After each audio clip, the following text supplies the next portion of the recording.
This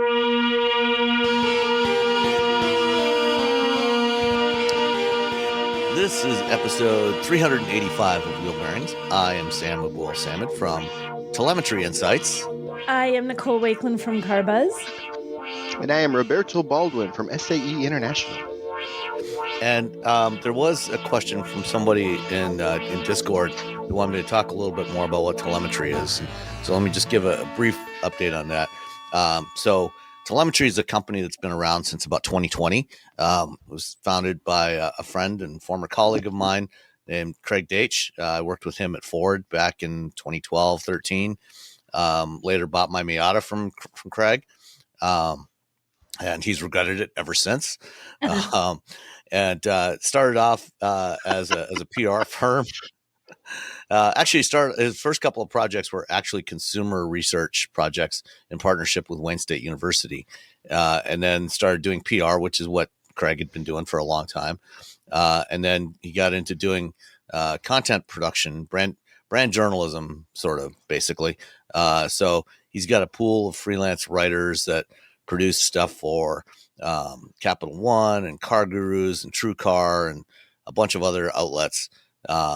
And Nicole, you did some stuff for him in the past, I know. I did. I did some stuff when I was still freelancing. I did some stuff for Craig. Yeah.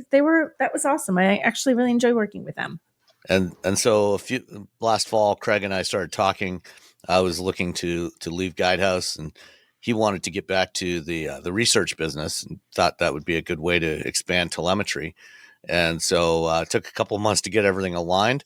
But January 1st, we started Telemetry Insights, which is a new branch of the business, basically doing what I did at Guidehouse, which is we're going to be producing market research reports, syndicated reports, doing some forecasting, and doing research and advisory services, custom services for various clients, and focusing on transportation and mobility. So most of what I've been doing for the last decade. So that's the short answer to what is telemetry and what I'm doing now. I'm doing basically the same thing as before, but back to being a much smaller company, not having to deal with some of the downsides of being in an 18,000 person part of an 18,000 person consulting company that gets 60% of its revenue from government contracts. Wow, well, that's a lot. Yeah. The research Guidehouse Insights, the research arm, was only like 60 people, this tiny little outpost. The vast majority of the business was all this consulting stuff that they did.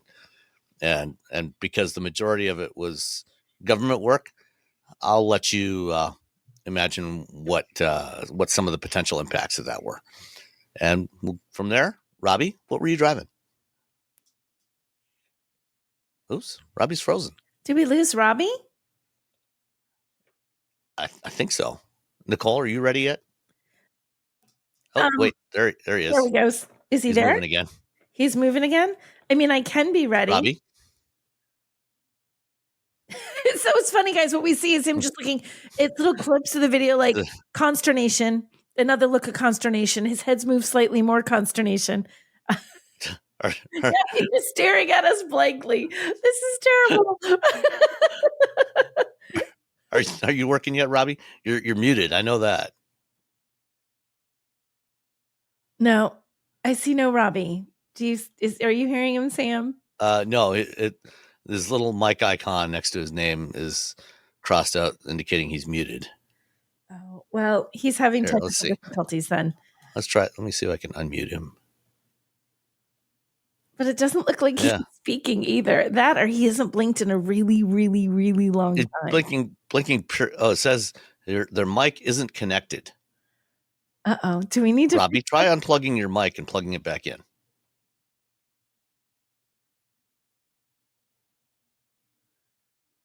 And while he's doing that, Nicole... Are we going to try and keep recording, or are we going to put this out? Absolutely. Okay. Sorry, dead silence. Okay. Because I have a flight to catch later this afternoon. Okay, so I have the Hyundai Ioniq 6 this week, and I was still prepping that. So I apologize for not having all the details I should have right in front of me. Things went a little sideways this morning for Nicole Wakeland on the personal front. So anyway, Ioniq 6, which is a plug-in sorry, which is an electric vehicle. Can you tell I wasn't ready? Well, it is a plug-in vehicle too. I mean, it is a plug-in vehicle. It's an EV. It was sort of the follow-up. Ionic 5 came first, then we had the Ionic 6. And it's sort of the sleek. It's a sedan, but it's a hatchback. But it's more sedan than it has the hatchback thing going on, but I feel like it looks the fastback. Fastback, yeah. So I like how it looks. It's funny. People either love this or hate this. I didn't realize that this is quite such a polarizing design for a vehicle because as I was driving it around, I had to pick some people up. We went out last night. They're like, what is that? Like it was such utter disdain. And I'm like, well, you not just you don't think it's cool, you hate it. They didn't like it. So they did not like all the little pixels. They thought it was too plain inside. And can I tell you one thing that drove me nuts and drove another person I had driving with me nuts and drove Russ nuts?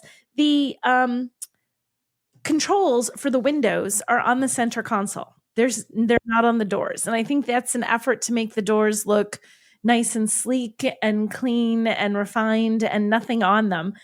However, it's weird. It's not a Jeep. I feel like the only vehicle that like Jeep could do that. I think does Bronco do that too? Probably because the doors come off.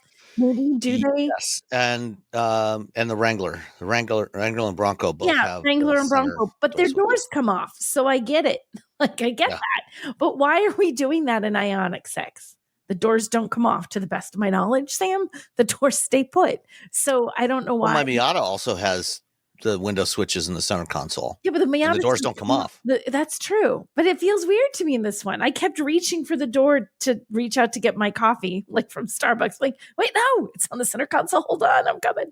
So, so that was a little bit odd. Driving it is nice. It did really well, and it was interesting. So it's been pretty cold in New Hampshire the last week, and I've been charging it up overnight to fully charge it. Every day when I turn it on, it immediately shows me that it's not really going to have 100% of range.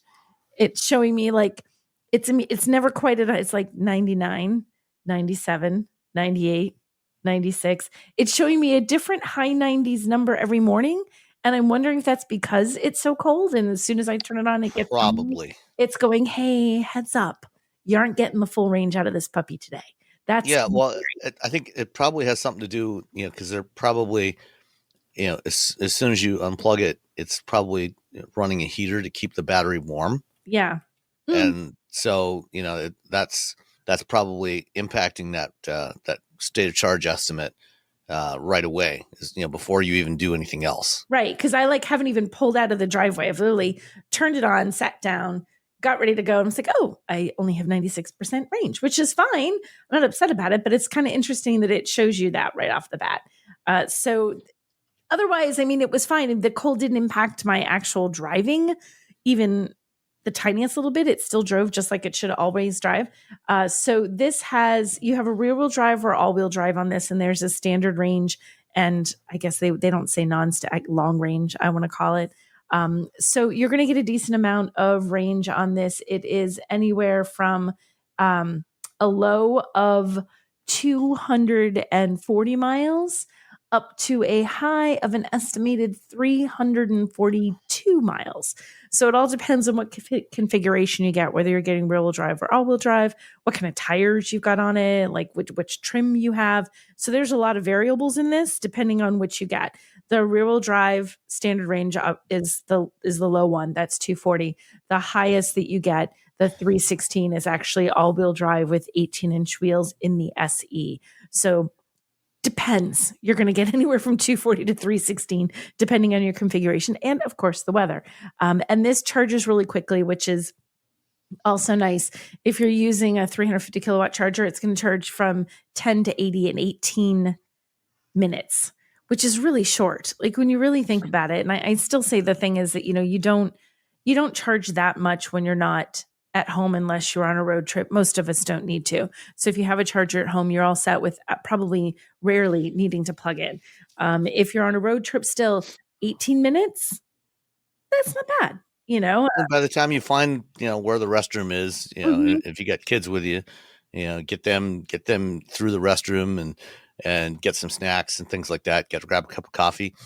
18 minutes, flies by pretty quick. Exactly. It's going to happen really quickly. So it's not like you're going to I be. can tell you, it's not enough time to eat a burrito, like It is. half a burrito, because I've had and that's why. And then there was no one else around, and there was other chargers open, so I just waited until it just got up to like 95 because I'm still eating my burrito. I'm like, well, there's no one around. I'm not, impeding anyone else from charging. There's another charger that's free next to me, so I'm okay. So you're fine. So pricing wise, the cheapest you can get away with this is $37,750. That's for that standard range rear wheel drive SE. The most expensive way that you can get this is the limited dual motor all wheel drive, which is $54,500, which is kind of getting up there. I don't know. I mean, I know it's all wheel drive. I know it's a really nice car. I know it has a decent amount of range, but I feel like that it's funny. It feels like a lot to me. I think what's happened for me is that the making a car look like the future by making it so plain inside and sort of almost overly minimalist is starting to not appeal to me. So I want if I'm going to pay $54,500 for a car, I want it to look like I paid that, not like it could easily have been a $30,000 car. And it's not because it's. So you want it to look more like a Mazda. Yeah, more like a Mazda. No, I want it to look, Mazda, I mean, it just doesn't, I don't know. That look is starting. It just doesn't look as nice as I want it to. I don't, you've driven it, Sam. Mm-hmm. No, I agree with you. It is a little plain on the inside, kind of sleek and minimalist. But at that price point, I do expect a little bit more. Yeah, that's just it. It's just like for what it is, I'm like, I want it to look a little bit better than that. I just want a little bit more than what I'm. I want 4 extra buttons at least. 4 extra buttons. I want 4 extra buttons. Is that too much to ask? It's 4 extra buttons. Apparently. And you guys want to take a guess at destination on this one? 13. Sam. $14.95. $11.95. Oh. Yeah. Cheap. So even though it's coming from Korea. $11.95.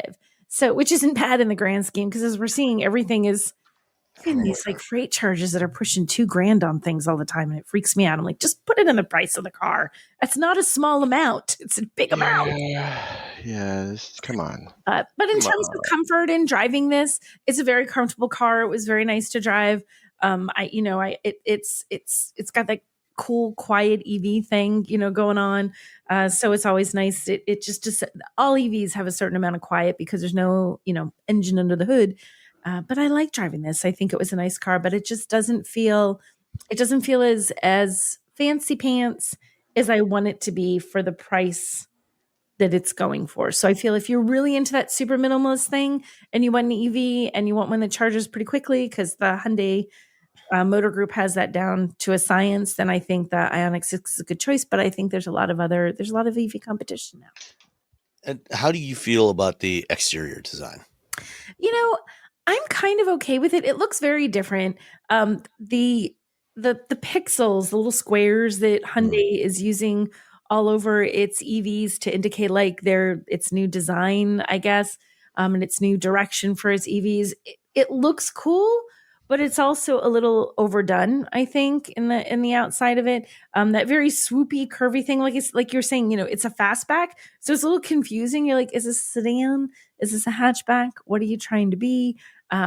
What I don't like, and this isn't just a Hyundai thing, I genuinely don't like the door handles that pop out on an EV that I don't like pop that. out left, right, like they pop out from not up and down. One side. One side pops out, because if that door handle's wet, you lose your grip on that handle. Yeah. And even though this has little, like they used to be kind of smoother, now it has sort of like ridges, so like not grippy, but just like a little hole. Some texture sort of, so your fingers can grab it. But I'm telling you, it was snowing here, it was raining here, and the number of times I grabbed that handle, you go to grab it and it's that horrible like ouch, like it kind of snaps your finger, you lose your grip on it. I don't like those. I don't mind if they pop out, but I want them to let me actually grab my hand on it and pull up. Those sideways handles are terrible when they're wet. They make you lose your grip on the car, and I don't like them. That's it. Yeah, I do not like those handles on my Ioniq 5 either. Yeah, see, they're lame. I'm like, well, we don't. I mean, it's You don't get rain. even when we get a lot of rain, Yeah. but it's not as we can still open it, but we don't get like that super cold. You know, it's under it's under 30, like I don't know, 20 days a year maybe here, so it's not Yeah. that big of a deal. And typically we don't go anywhere because my wife works nights and I work at home, so no one's getting up like really early in the morning and trying to like jump in the car. So, Yeah. but yeah, I can see the issues. I'm not it drove me nuts that and the controls for the windows. But otherwise, I like it. Do you like the Onyx 6, Sam? I do. I don't love the design, but I appreciate that Hyundai did something a little different with it. It's not just another lookalike sedan. So I'm glad there's something a little different out there. And so and overall, I don't have an issue with the interior. I think for us, given that we jump in and out of different cars every week, it probably takes a little getting used to where those window switches are. I forgot that they were in the center console. It's been a while since I drove an Ioniq 6. But I think if you were driving this on a daily basis, you'd quickly get the muscle memory of like reaching a down the Fiat center. or a Mini. Oh, absolutely. You get used to it. I just don't want them there. I get used to it too. I'm like, I don't like them there. Put them on the floor as God intended, unless you're in a Wrangler or Bronco. We've had a Fiat and a Mini. I didn't like them in there. One thing you mentioned about the charging, from 10 to 80% in 18 minutes. The other day I was watching a video from the Out of Spec YouTube channel, and they had somebody that had just taken delivery of a new 2025 Ioniq 5, which is built in Georgia, which now has the native J3400 charging port on there. So they took that and a new or a Tesla Model 3 to a supercharger station to see which one would charge faster. And they did the 10 to 80%. And for the Hyundais, because of their 800 volt electrical architecture, and the superchargers still don't really support 800 volt. They don't have support for 800 volt charging. So technically, the Model 3 has a higher peak charging rate. It peaks at 250 kilowatts. The new Ioniq 5s and presumably the Ioniq 6 and the 9 will have a faster charging speed than the Hyundais and Kias have had up until now, which was capped at about 84 kilowatts. They now will charge it up to about 120, 125 kilowatts, which is definitely better. And so they wanted to see which one would actually get from 10 to 80% faster. Even though the peak charging for the Hyundai is lower, even when it's at, whether it's at the lower charging speed or at 800 volts, it has a much flatter charging curve than just about any other car on the market, any other EV on the market. So it doesn't start to drop off the charging rate, when you get to like 20, 25% state of charge. And so they saw when they plugged the two of them in simultaneously, the Model 3 jumped up ahead quickly because it jumped up to 250 kilowatts, but then it started tapering off really fast. And so in the end, because the Hyundai has an almost flat charging curve, it actually beat the Tesla to 80% by about a minute. Wow. It's that efficiency, that 800 volt efficiency. Yeah. Yeah. It's really interesting, like on how that all works, and it's a little difficult to sort of explain to like regular people. Like, well, it also charges this, but also makes the vehicle more efficient, like this, and then and at some point, someone's eyes they glaze over, and I'm like, it's better. Just say it's better. Yeah. It's like better all around, which is why everyone's sort of moving to that, except for Sony with the Afeela. Yeah. All right, Robbie, what have you been driving? So last week I teased the BMW Z4 M40i Roadster. I had the cool green color, which it is called. I should probably hold on. I should have had that ready to tell you what the cool green color is called. Frozen Deep Green Metallic. Oh, I like that color. It's beautiful. Ooh. It's $3,000, but I mean, if you're buying the Z4 M40i. Just I don't know. I feel like maybe just do it.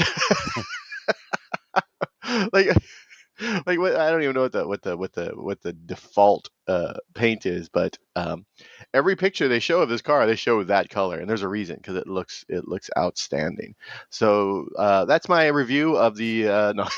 No, it's it's got the M40i versus say the more regular human Z4 S Drive 30i. The 30i has the 4-cylinder. The M40i has the inline six turbocharged inline six. So you're getting probably the best motor on the market. Um, and you're getting a convertible, and it's a 2-seater, so you don't have to when people are like, hey, can I get a ride? And you have to explain to them there's no room in the backseat of your car like I do with my BRZ. I'm like, we could, but there's no back seat. There's no back seat. Yeah, and the 6-speed manual transmission, and it was just an absolute delight. I drove it around. Finally drove it around the back roads of the Bay Area, and I had a great time. I put the top down, and it was unseasonably warm, at least that week. So that actually worked out to my advantage, even though we're all doomed as a species. No, it's it's super. 0 to 60 in 3.9 seconds, which is fine. 382 horsepower, 369 pound-feet of torque. It is like if you have a Miata and you're like, I want to upgrade, I want something bigger, I want something more power. This is what you get. This is it. This is like the next level. Like your Miata, like a Pokemon, has evolved to the next level. That is the BMW Z4 M40i Roadster. This is its final form. It's not, but as you evolve your Pokemon, they're not cheap. It starts at $66,450, which that seems pretty on what it should be, to be honest. It's a BMW. You're getting all the bits of the BMW. The one I drove, $77,470. So yeah, that's and a lot of it has to do with that $3,000 paint job, and then they have a driver's assistance package with $700. All right, fine. It's manual transmission though, so like a lot of driver's assistance stuff with manual transmissions is sort of doesn't really work. Yeah, exactly. But you bought the manual transmission for a reason, because you want to drive. It is you don't want to commute, you want to drive. But it has this thing called Edition black high gloss trim. That was $3,500. Okay. I feel like I could have done without high gloss trim. I don't think I need high gloss. So yeah, then they have parking assistant, which again I was like, I guess it just tells you to put it in gear. I haven't used or tested a parking assistant in about 10 years because I don't have time. Like even Ford took it out of the car because no one's using these. Yeah, because they're too slow. They're too slow. I don't have time. Like you're now like, everyone, hold on, everyone who's driving on this road. Just does that even work with a manual transmission? I think it tells you to put it in reverse, and then I have to lift exactly. I realized it had that right as I was finishing up the day, and I was like, oh, should I try this? No, just don't get it. How about that? Yeah. Don't get the premium package parking assistant. It's dumb. You got park. It's $1,200. Take that off. Gone. If you can afford to spend $77,000 on a car, and you don't know how to parallel park, go take some driving lessons and learn how to parallel park. Can I tell you, last night we watched someone trying to parallel park in front of, it was a huge spot. Like it was a spot you could have put a pickup truck, like an F-150 into. And we were sitting at the windows at the restaurant. It was right outside of us. I'm watching and it's like, I couldn't tell what it was because it was raining, but it's a compact sedan. It's like a Elantra or something. I'm like, what? He pulls in. He is so off that he backs into really slowly the Jeep Gladiator behind him, but then keeps going. The Gladiator is actually pushing backwards, like you can push a car with that. And he's just still going back. And I'm like, he's physically, like, how much do you have to accelerate to push a parked Gladiator? He pushes it back. And I'm like, did he just hit that? And we're watching him out the window, pulls out, backs into it again, same spot, doesn't change his angle at all. I'm like, zips away into the night. Did not damage the Gladiator. Gladiator was like, Yeah. whatever. But it's like, dude, what is wrong with you? So I, before I moved to San Francisco, I lived in a small town. Then I lived in like Orange County in LA, down the LA area, Southern California. And you didn't have to parallel park anywhere, like growing up, because it's a small town. Like, where am I going to parallel park? So when I moved to San Francisco, like the first month, I'm like, oh man. And so then I learned how to parallel park. Then we moved back to LA. And I remember one night, we lived on the second floor. We had this giant window in the front of our apartment. And so I could see the street. And there was someone trying to parallel park in a space with enough space with 2 car lengths, and it was a good 25-minute like show of everything wrong with people who don't have a parallel park. And I felt so bad, but it was also so very entertaining. But with the Z4, you can put the top down, which means you can see everything, and also it has beeps and boop boop boop, all that stuff, and cameras and whatnot. And so yeah, especially now with all the beeping that cars do, that everyone should be able to parallel park at this point.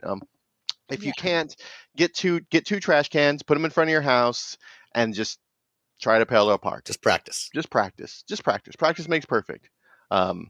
That and it'll in the end, it'll keep you from being made fun of on the Wheel Bearings podcast. Exactly. So it's that's really all that matters. That's really all that matters. So yeah, it has inline 6 turbocharged. So it's a small car, but it's also, it's got a big engine for its size. So 19 city, 26 highway, 22 combined. I got 22, just right on the dot. Boop. Those Germans. Yeah, those Germans know what they're doing. The transmission was great. Driving it, I had a hoot. I feel like there is every once in a while I'll meet someone who hates hates convertibles, and I don't know if they're what's happening. Maybe someone hurt them in a convertible. Maybe they just don't like the wind or sky. But no, they got a bad sunburn on their scalp one time, and yeah. So it's it's rear wheel drive. I don't know why you would not want want this, but I absolutely love it. But I also feel like anytime I get in any convertible, like if you'd give me, remember the Chevy Sprint convertible? Mm-hmm. I'd probably be like, this is the best Chevy Sprint. Well, it was the best Chevy Sprint, but this is the best car ever. So the convertible roadster portion of it does sort of like give it a leg up. But to be honest, if this had just been just a regular, non-convertible Z4 or a Toyota Supra, that would have been fine. Well, I was just about to ask you, this or Supra? I feel like this. I drove when the Supra came out. I drove the Z4 and the Supra and ended up like almost within the same month. And I genuinely liked the BMW more. But the Supra at the time that's when it still had the automatic transmission. So yeah, I don't think that was kind of fair, to be honest.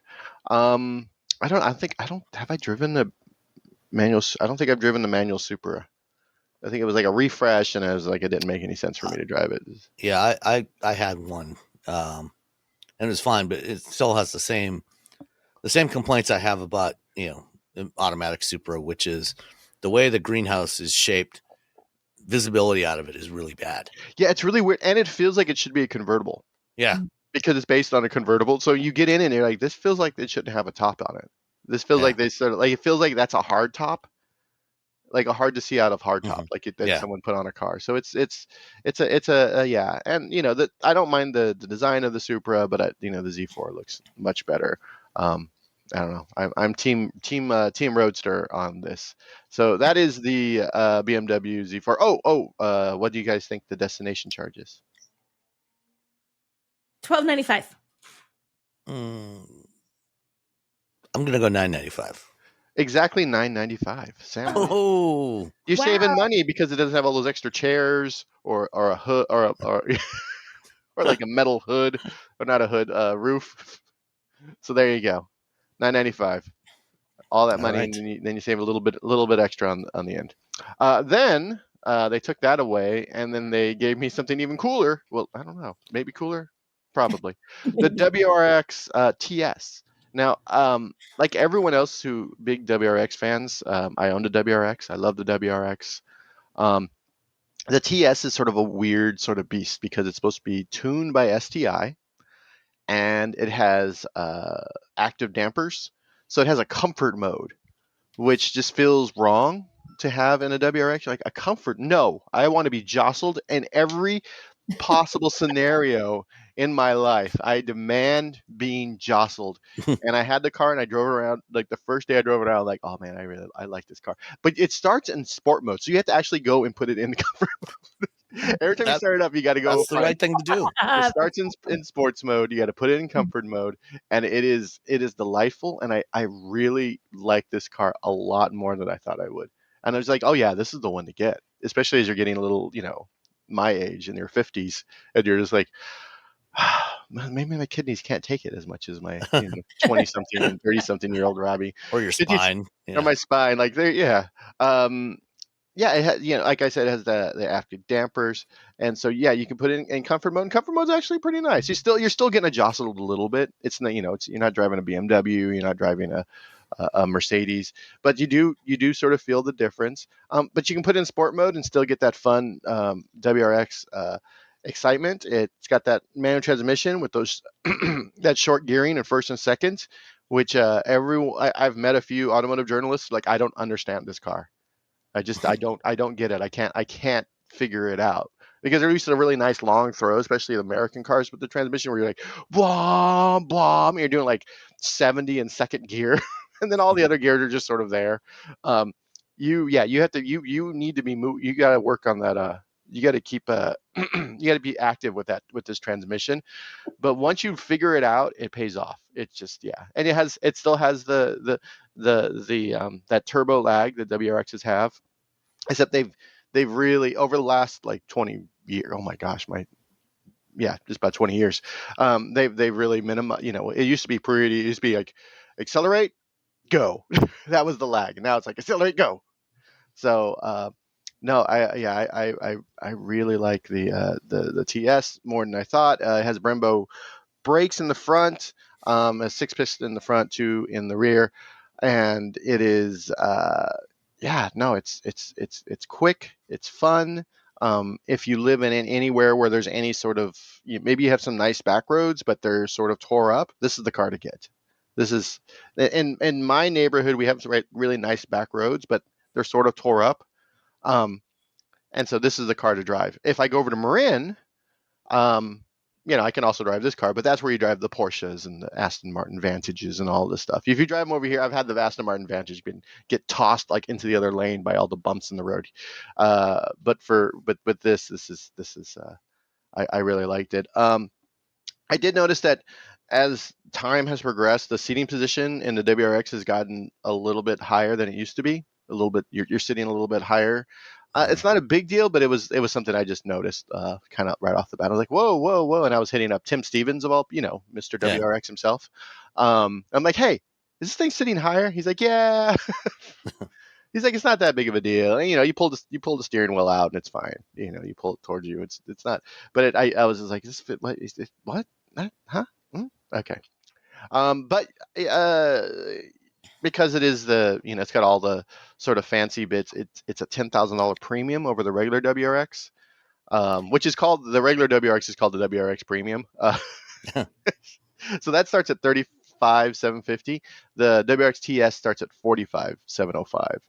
So you're getting the better brakes, you're getting the active dampers, you're getting the tuning, the STI tuning. Um, I, this is sort of you're an adult, but you're still you're still that enthusiast. You're still that market for the WRX. I think is what the WRX TS. It's like you have a little extra money. You still wanted that WRX experience. But sometimes you want your kidneys not to get jostled and your spine to stay intact, and you just your internal organ. You just want to keep your internal organs like ready to go because the limited amount of time you have on this planet at this point, you don't want all your stuff all mixed up. You want to keep it all in the right spot. where it belongs. Yeah, where it belongs. So no, again, I think and I talked to Tim Stevens. He's like, yeah, I didn't think I would like it. I thought I was ready to turn my nose up at it, and I think he had the same experience. I think a lot of people have had the same experience where they were like, oh, they softened it up. I think everyone thought they were going to do a Golf R with it, and instead it's just like it still has all that WRX, the flavor, the personality of a WRX with a little something extra versus taking something away in order to give that comfort. You're just getting something extra, and so yeah, no, it's a fantastic. And let me see what they didn't. The Monroney they gave me is not a Monroney. It's just like a piece of paper. So I don't know. I don't know what you guys can. They don't even have the fuel economy, and I forgot to look at it, to be honest. It's so 258 pound-feet of torque, 271 horsepower.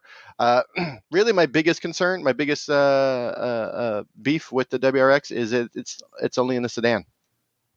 You can't get the wagon. Yeah, they dropped the hatchback like a couple of years ago. Yeah. It's haunted me ever since. My WRX was the sport wagon. It looked like a proper little wagon, and it was my favorite car, and I miss it every day. And I wish this was a wagon. Instead, it just looks like just a run of the mill sedan. For most people, are like, "What is this car?" It looks like a Camry or a Civic, and then the person behind the wheel is vaping, and then they just take off. Feel like what's happening? The WRX is rated at 22 miles per gallon combined with the manual and 21 with the automatic, which is unusual these days. Usually automatics get better fuel economy than manuals on modern cars, but it's slightly better. I think it's because you're shifting so much that you're already at that higher gear. Could be saving some gas. There we go. That's my answer. Okay. That's my final answer. Yeah, no, it's and it also has that iDrive stuff. So if you're not looking at the road, the car yells at you, which I'm actually a fan of.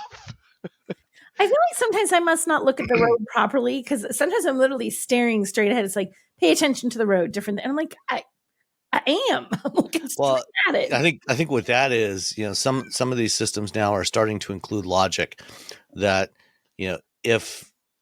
if your eyes are just straight ahead on the road and never glancing around at anything, then it assumes that you're kind of zoned out and wants to make sure that you're still paying attention. I guess I'm just super attentive because it's not even one of those moments where you're like been driving for hours and you have that sort of highway hypnosis. I'm like really actively engaged in driving. Like, Nicole, pay attention. I am paying attention. I love the term highway hypnosis. I loved it when they told it to us in high school. I don't know. It just feels like there's some sort of magician on the road who's doing a trick. Like an overpass. Yeah. Anyway, WRX TS, fantastic. I had the Sapphire Blue Pearl, which isn't the blue that, the WRX blue, but it's fine. It's fine. Who cares? All right. Well, I finally got my hands on the Blazer EV, the Chevy Blazer EV for an extended drive for a week, which is something I did the first drive in California back in December of 2023, right before they decided, oh no, this software is broken. We need to stop selling these things for a while. And so finally got my hands on one. And this time around, when we drove it the first time around, they only had the RS models, which is the upper trim level. This time I got an LT. So it's an LT with all-wheel drive. And so on the Blazer, currently they have two propulsion options. You can get the rear-wheel drive, which has the big motor on the rear axle with 340 horsepower. Or if you get the all-wheel drive, it's set up more like a traditional transverse engine all-wheel drive system where it's primarily front-wheel drive, and then there's a smaller motor on the rear axle that gives you some extra juice. If you need to spread your torque delivery around a little bit for in low traction conditions. And so the all-wheel drive is only rated at 288 horsepower. It does have slightly more torque, 333 versus 325 for the rear wheel drive version, but 288 for the all wheel drive, which actually, when I first drove it, they let us drive the rear wheel drive one first on some curving mountain roads, and it was actually a lot of fun.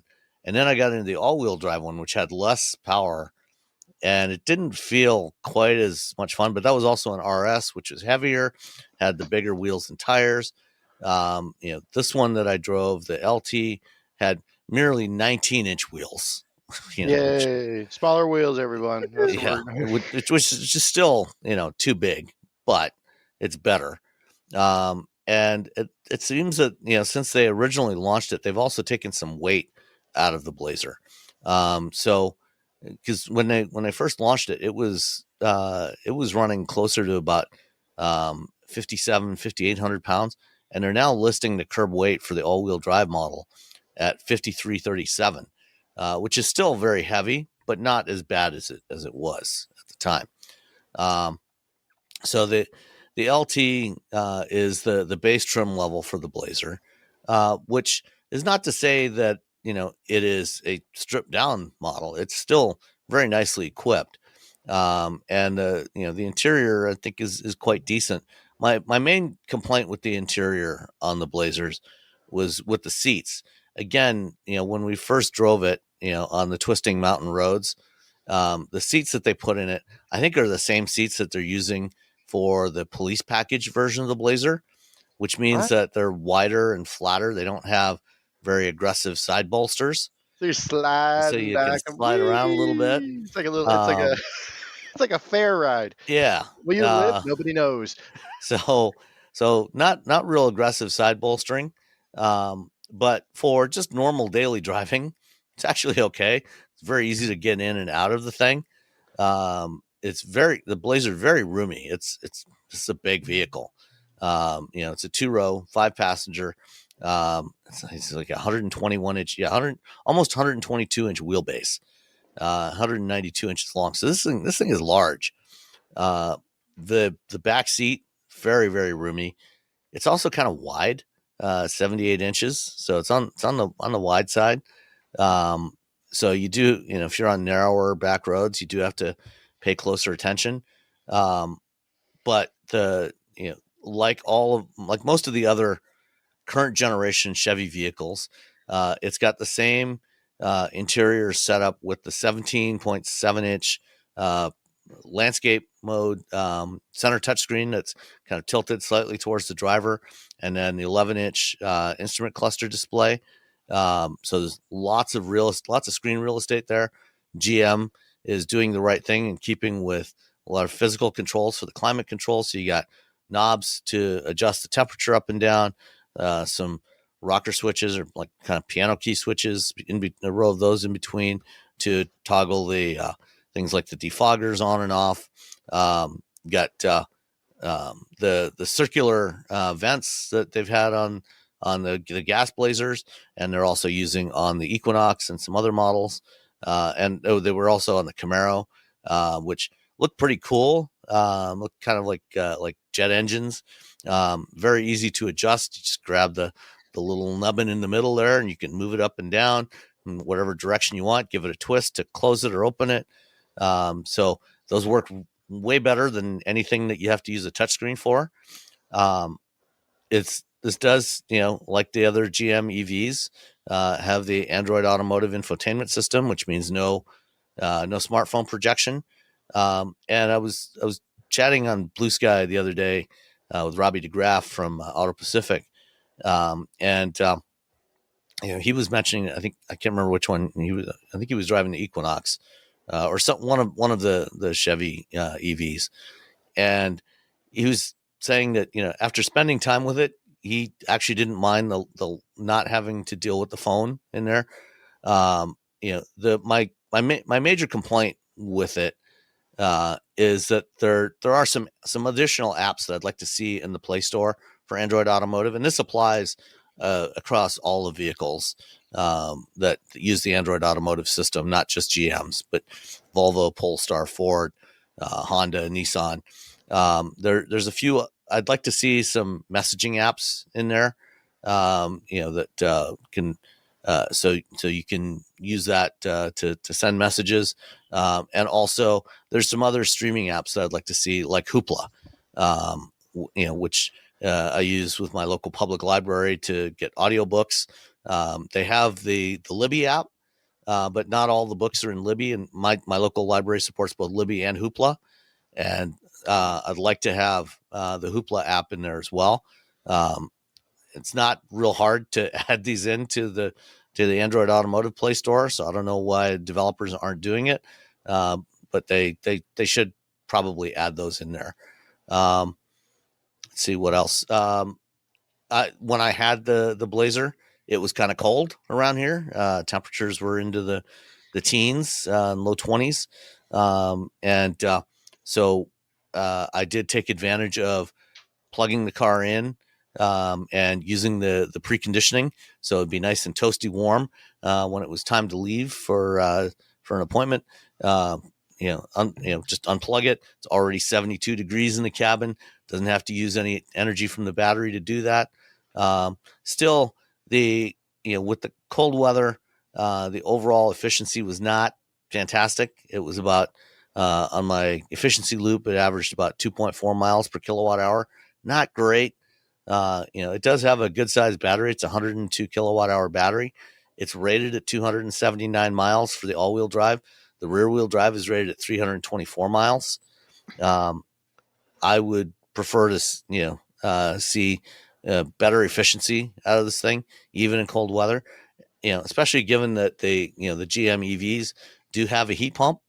So I would expect a little more from it in cold weather, but still, even with the efficiency it's got, it still should be good for about 235, 240 miles of driving in cold weather.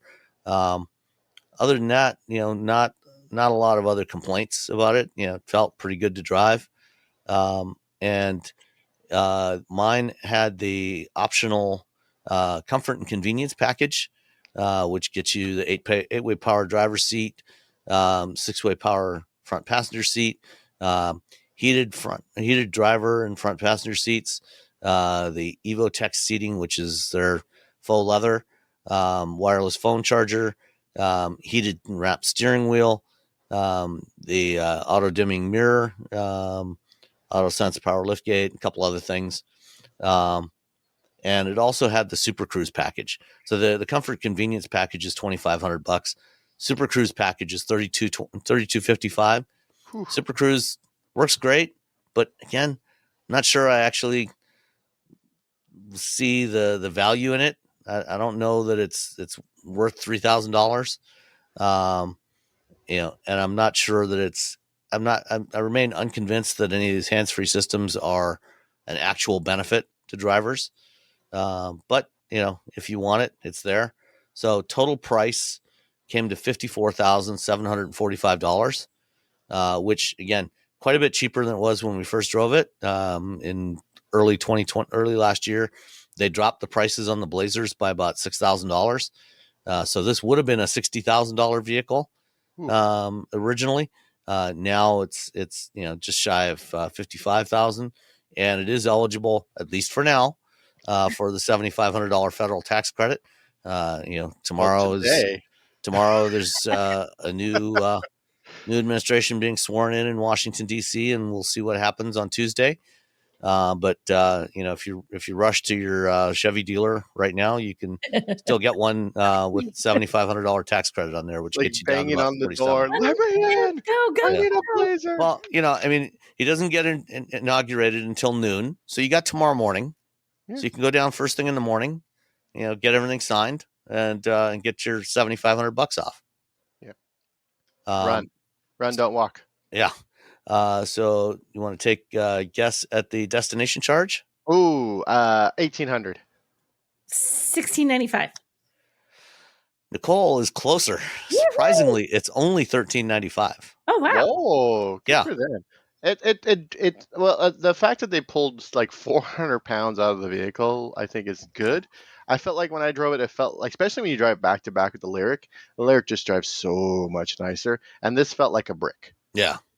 And it's just like, how this is the same, it's the same how? And I think there was a conscious decision to make it feel solid and like that made it feel like a brick with a motor. It's a brick with an electric motor. Yeah. If you forego the Super Cruise package, you knock another $3,000 off of there. That helps. Personally, I would, if I was buying, I would still opt for the Equinox. I like the size, slightly smaller size of the Equinox better, and definitely the lower price. But if you feel like you want that extra room, the Blazers got you covered. Yeah, or you can just get the Prologue like everyone else's. Yeah, I actually prefer this to the Prologue. Oh, interesting. I haven't driven the Prologue yet. I probably should. I need to get around there. I think it's definitely a better value than the Prologue. The pricing on the Prologue is quite a bit higher, because the Prologue starts at $50,000. Yeah. And if you want the Prologue, I don't think you can even get Super Cruise on the Prologue. I don't think, but you get Apple CarPlay. Yeah, that's true. But people love their CarPlay. Yeah. And people, I say this before, like Toyota and Honda, the people who they buy Toyotas and Hondas for a very specific reason, because they're bulletproof. And whether or not Honda worked with GM or not, people are like, oh, it's a Honda. This is going to last 7 bazillion years. It's got Honda engineering, and the next, the the 0 Series will have like all Honda engineering. But I think that Honda name, I think the Japanese automakers are sort of like, oh, people will just buy our car, even if it's really just a Blazer with a Honda hat.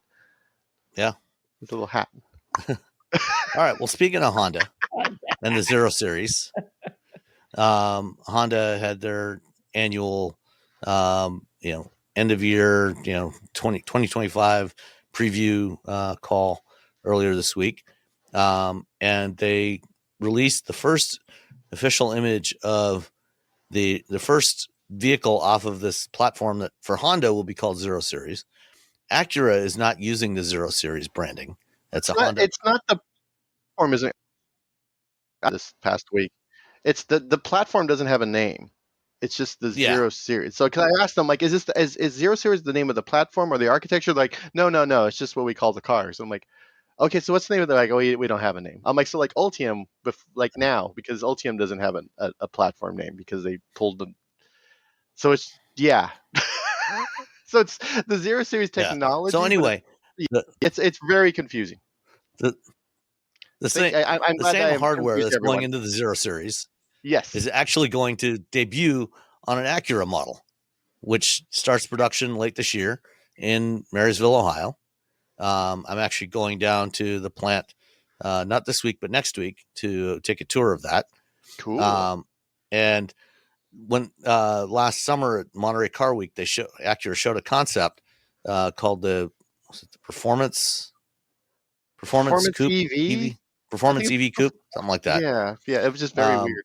Yeah, fast car, and it gave us a preview of the design direction for this new car, and so they got a teaser image of a prototype wrapped in vinyl camo, and it's got a name, and it's RSX.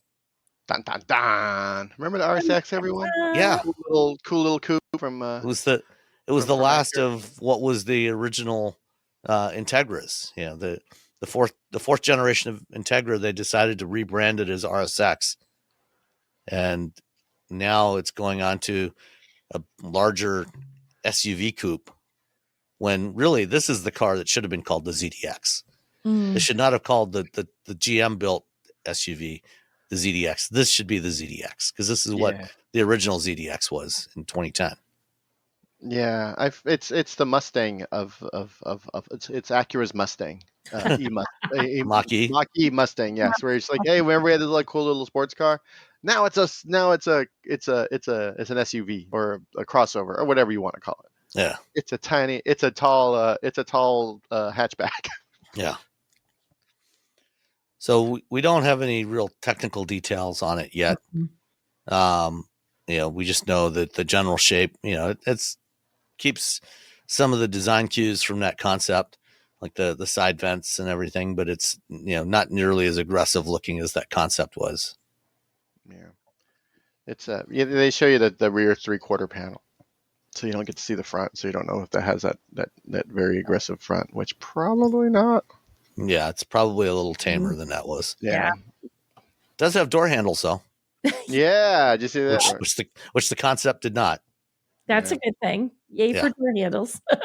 So it looks like it has the exact same door handles as the 0 Series SUV, where you touch the middle and then they pop out. No, you touch the middle and the door just opens. That's what it is. You touch the middle, then a few seconds later the door opens. Ooh. Yeah, I don't know. I wonder if they'll do that on the production model. I don't think they're going to do that in the production model. I think it's too expensive, especially for But yeah, when I went to Honda this past week, I'll have a video up this week and we can put it in show notes next week of walk around of both these 0 Series vehicles. But they're cool. It'll be interesting to see how this does the RSX.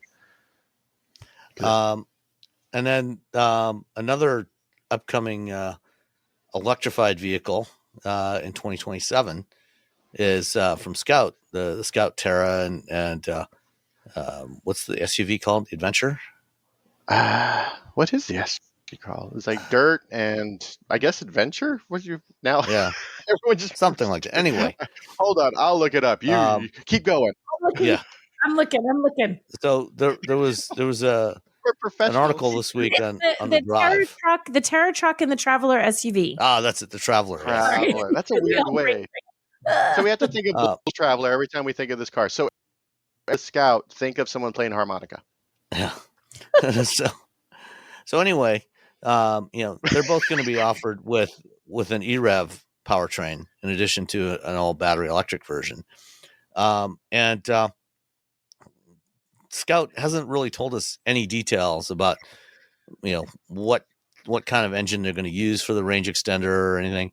So there's, of course, in the absence of actual information, that has to be filled with speculation. Of course. So the Drive had a piece this week speculating that Scout will use the 1.5 liter 4-cylinder turbo from Volkswagen, which is actually in the Jetta that's in my driveway right now. And in that car, it's like 148 horsepower. And I don't think I don't think they can use that engine as the range extender for this thing, because these are big vehicles. These are full size. These are big. Yeah, these are not small in any way. Yeah, I think if they do that, it's going to be a huge mistake, because apparently something like 85% of the reservations for this thing are for the range extended version. Really? And if they put an engine that small in there, to be honest, yeah, it's going to be, it's not going to have enough power. It's not going to be enough. They need more. With the range extended i3 issue, we can only do like 45 miles an hour because the engine can't. The little motorcycle engine that was in the i3 couldn't produce enough power to make it go really much faster. Although Roman over at TFL told me you could hack it. You could hack the system so you could go faster. Oh, yeah. But I don't know how long that would last. But that's probably not a great idea, because are we recommending that? Supposedly the range extender on the Scouts is going to be mounted in the rear, behind the rear axle, much like it in the i3 it was in the back of the car as well. Mm-hmm. And cooling, if you start tuning that thing up, cranking that up, that's probably going to be a problem. You're going to have to put some radiators, which where the hell are you going to put those? Oh man, that's a lot. Yeah. So I understand why people want the range extender, because truck, vroom, vroom, and like concern about range, blah, blah, blah. But I do love these Scouts.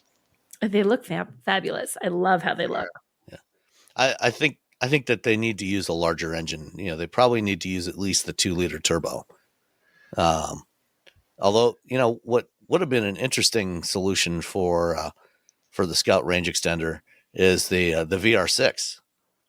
But that just recently went out of production. Yeah, if they're not, Like, what are we gonna do with the VR6? I don't know. Just get rid of it. Okay. And then they have a thing that came along. They're like, oh. Yeah, I think the 1.5 would be too small. The 2-liter, you can get that. I mean, there's versions of that like in the Golf R that do over 300 horsepower. And I think if you have somewhere between 250 and 275, for a vehicle this size, that'll probably be more than adequate to keep the battery charged for whatever you need to do.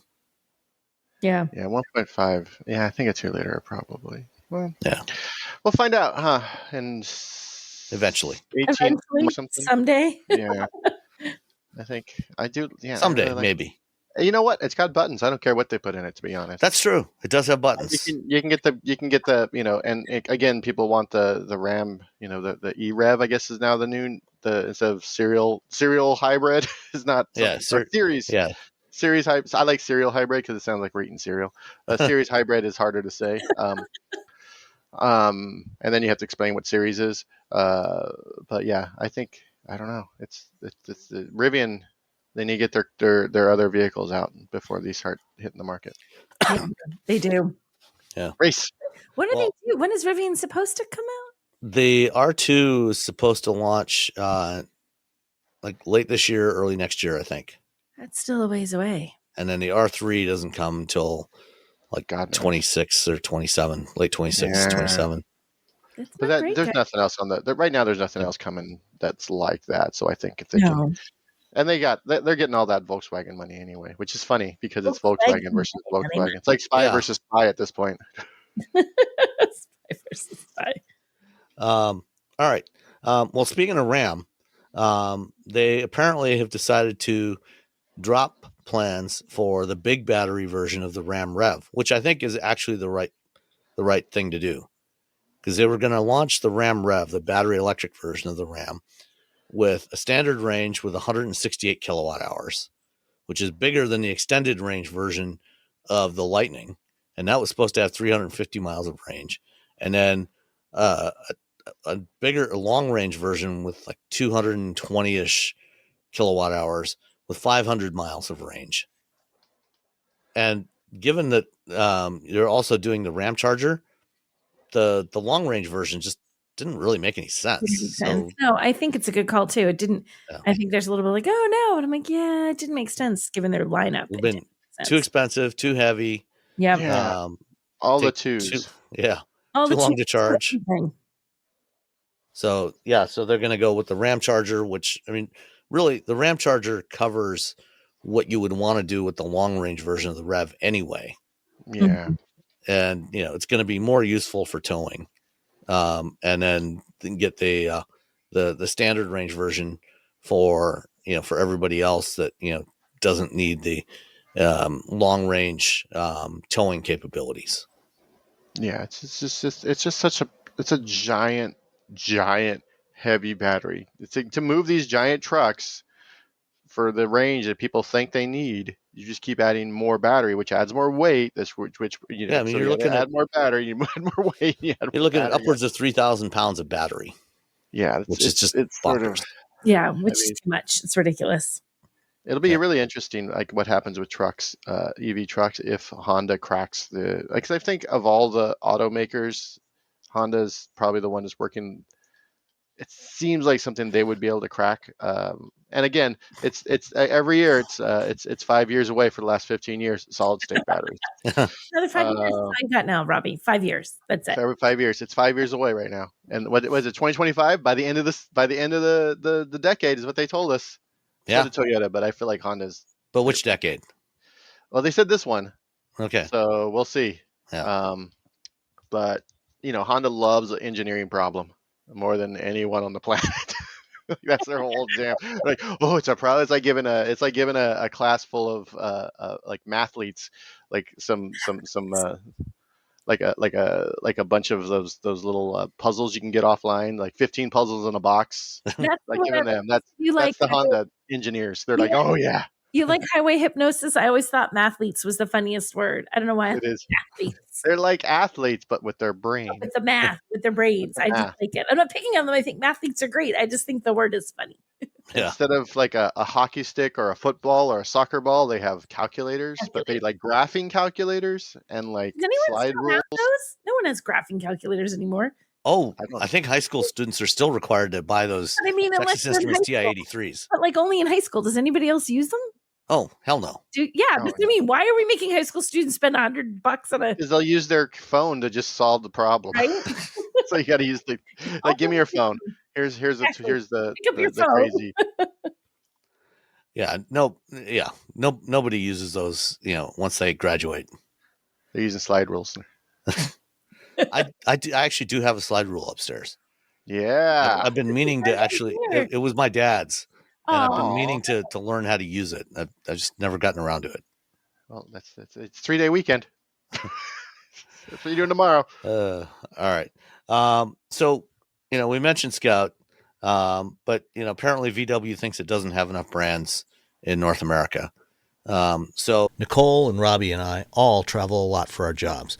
We've flown hundreds of times. We probably should know what to do if anything goes wrong, but just in case, the airlines play that safety video every time, and they keep changing them up just so that we stay interested in them. Going online without ExpressVPN is like not paying attention to the safety demonstration on a flight. Most of the time, you'll probably be fine. But what if one day that weird little yellow mask drops down from the overhead and you have no idea what to do? Every time we travel, we end up connecting to unencrypted networks or strange networks that we don't know in coffee shops, hotels, airports. Every time I step into a Delta Sky Club, I usually end up hooking up to the local network there because a lot of times the cellular networks don't work so well inside airport buildings. But when you do that, any hacker on that same network can gain access and steal your personal data, passwords, bank logins, credit card details, etc.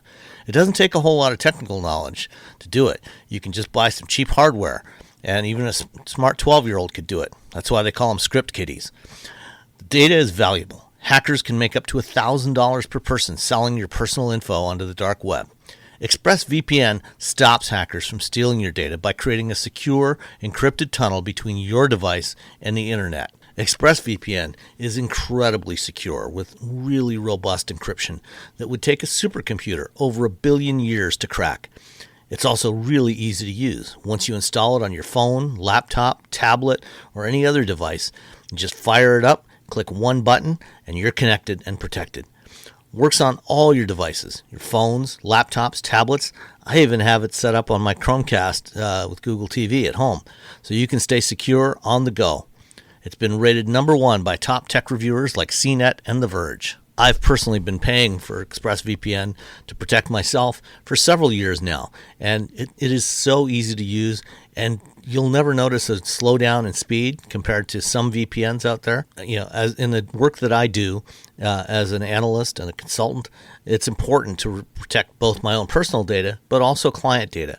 So using a VPN is critical no matter where I am. Secure all your online data today by visiting expressvpn.com/wheelbearings. That's expressvpn.com/wheelbearings, and you can get an extra 4 months for free. expressvpn.com/wheelbearings. Do it now. It's planning to bring its Cupra brand to the U.S. in partnership with Roger Penske. With Penske Automotive. Penske owns a whole bunch of a network of dealerships across the country. I have questions about this story, which says it's coming to the U.S. with a heavy dose of Spanish style. What does a Spanish car look like? So VW bought a Spanish automaker called Seat back in, I'll say like the late 1990s, early 2000s, because Seat was going bankrupt, and so VW bought them for cheap. And then a couple of years ago, Seat had a model called the Cupra, and then they decided to spin off Cupra as a whole separate sub-brand for reasons, because you can't have enough brands. It's like no, it's not even the Acura. What is it? It's like the it's more of a performance. It's like kind of a GR for Toyota. It's the Polestar. Yeah, there you go. Well, there you That's actually the better analogy. there we go. It's like Polestar. Polestar It's like of say, Polestar to Volvo.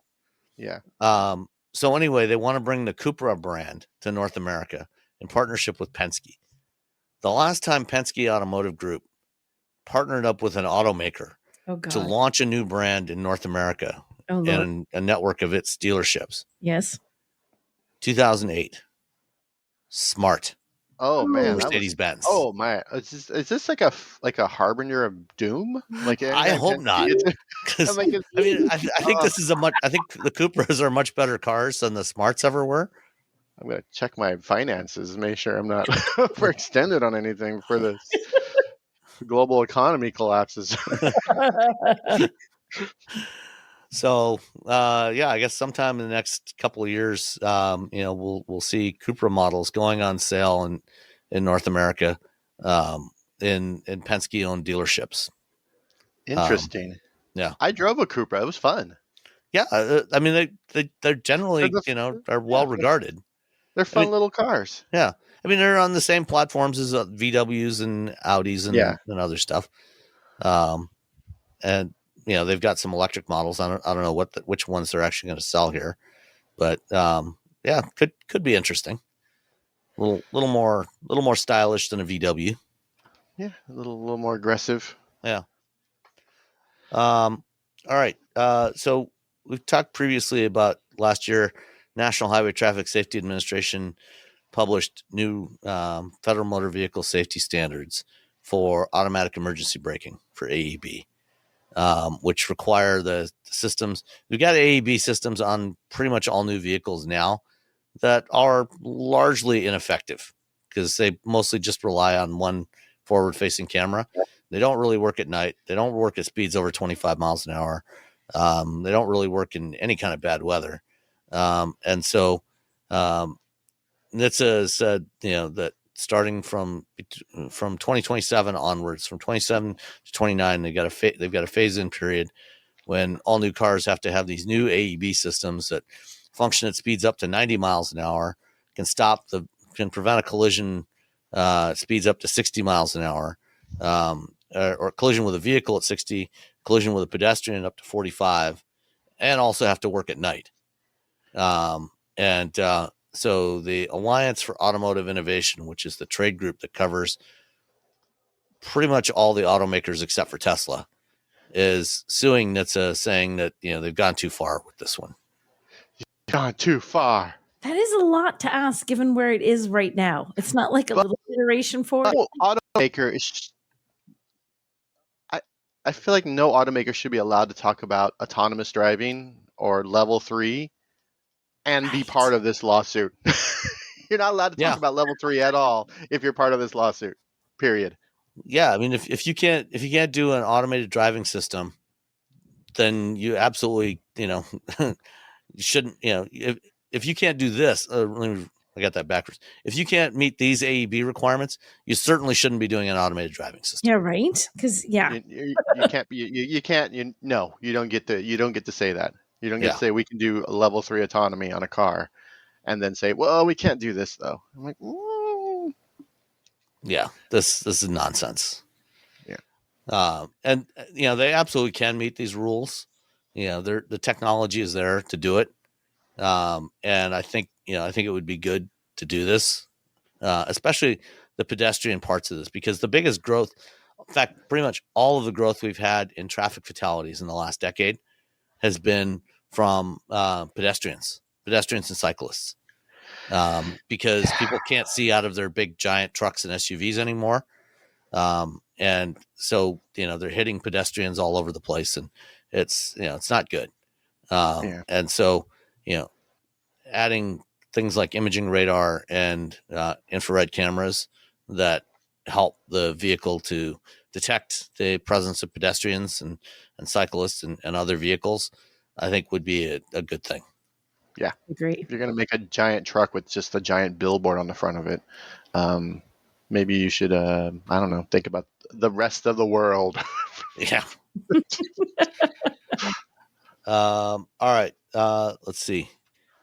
Subaru, last year when they launched the Solterra, They co-developed the Solterra with Toyota, and it had Toyota's new infotainment system in there.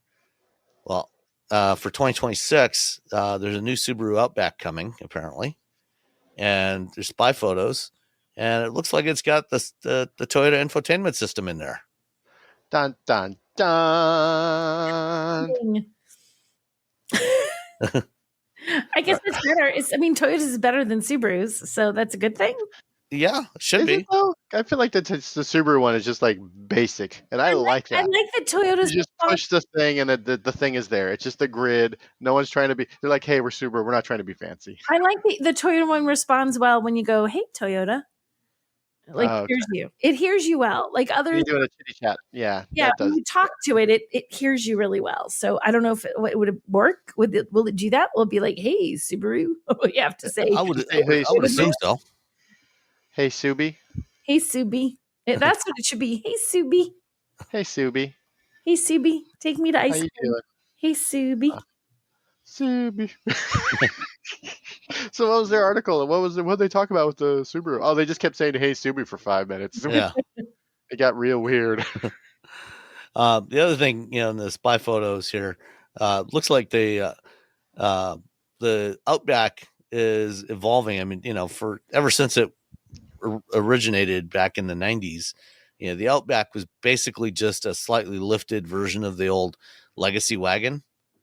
And that's long since been discontinued in North America. It looks like this is becoming more of a crossover than before, which is kind of unfortunate. Yeah, they've been bigging it, and I'm like, oh. Yeah, it does look a good bit bigger, doesn't it? Yeah. Well, it's hard to tell from this one shot, but yeah. Let's get the certainly taller. Yeah. Yeah, it looks like a I don't think the Ascent is long for this world if this is what's happening. Oh, really? The Ascent is a 3-row. Is it though? Yeah. Well. Okay. Technically, you are technically correct, which is the best side of it. Correct. Yeah. But you're right. Yeah. Well, no, but what's going to happen is they'll launch this and they'll launch a redesigned Ascent, which is going to be even bigger. Yeah, you're right. Never mind. Yeah, it'll get bigger. Everything will grow. Oh, I'm sad about the large Outback. Yeah. Oh wow. Go get an Outback now if you want the current trick. It's the run. Go get the Outback now. Go get your EV right now. Go get everything right now. Everything this weekend. Well, this isn't coming out for a little while, so you get some time. It's gas. Nothing's gonna happen to this. All right. So last week we talked about Faraday, and back in I want to say 2018 or 19, a whole bunch of people left Faraday and started another EV maker, which was originally called eVelocity, and then they rebranded to Canoo. And somehow, like Faraday, Canoo's still been puttering along for the last 5 or 6 years, seemingly trying to figure out how to get enough money to launch production. And this week, a couple of days ago, Canoo finally filed for Chapter 7 bankruptcy, which means they're not even trying to reorganize. They're just liquidating whatever assets they have left. They're just like, bye, we're out. Yep. But they actually made vehicles that other people drove, which is something I don't think fair. Faraday says what? They said a dozen cars are out there, but 15 or 16. It's 15 or 16, Roberto. So don't. Slightly over a dozen vehicles, and now the Canoo, then they have the NASA cars, and then people. Yeah. So, anyway, if you need to buy some parts for Canoo, the EV, the startup EV thing is not as easy as everybody thought it would be. Nope. Canoo was they were doing some interesting stuff from a technical standpoint. Like the whole thing was a full drive-by-wire system. Mm-hmm. And they had this, what I thought was a pretty interesting, van-like body on this vehicle. That was surprisingly roomy inside.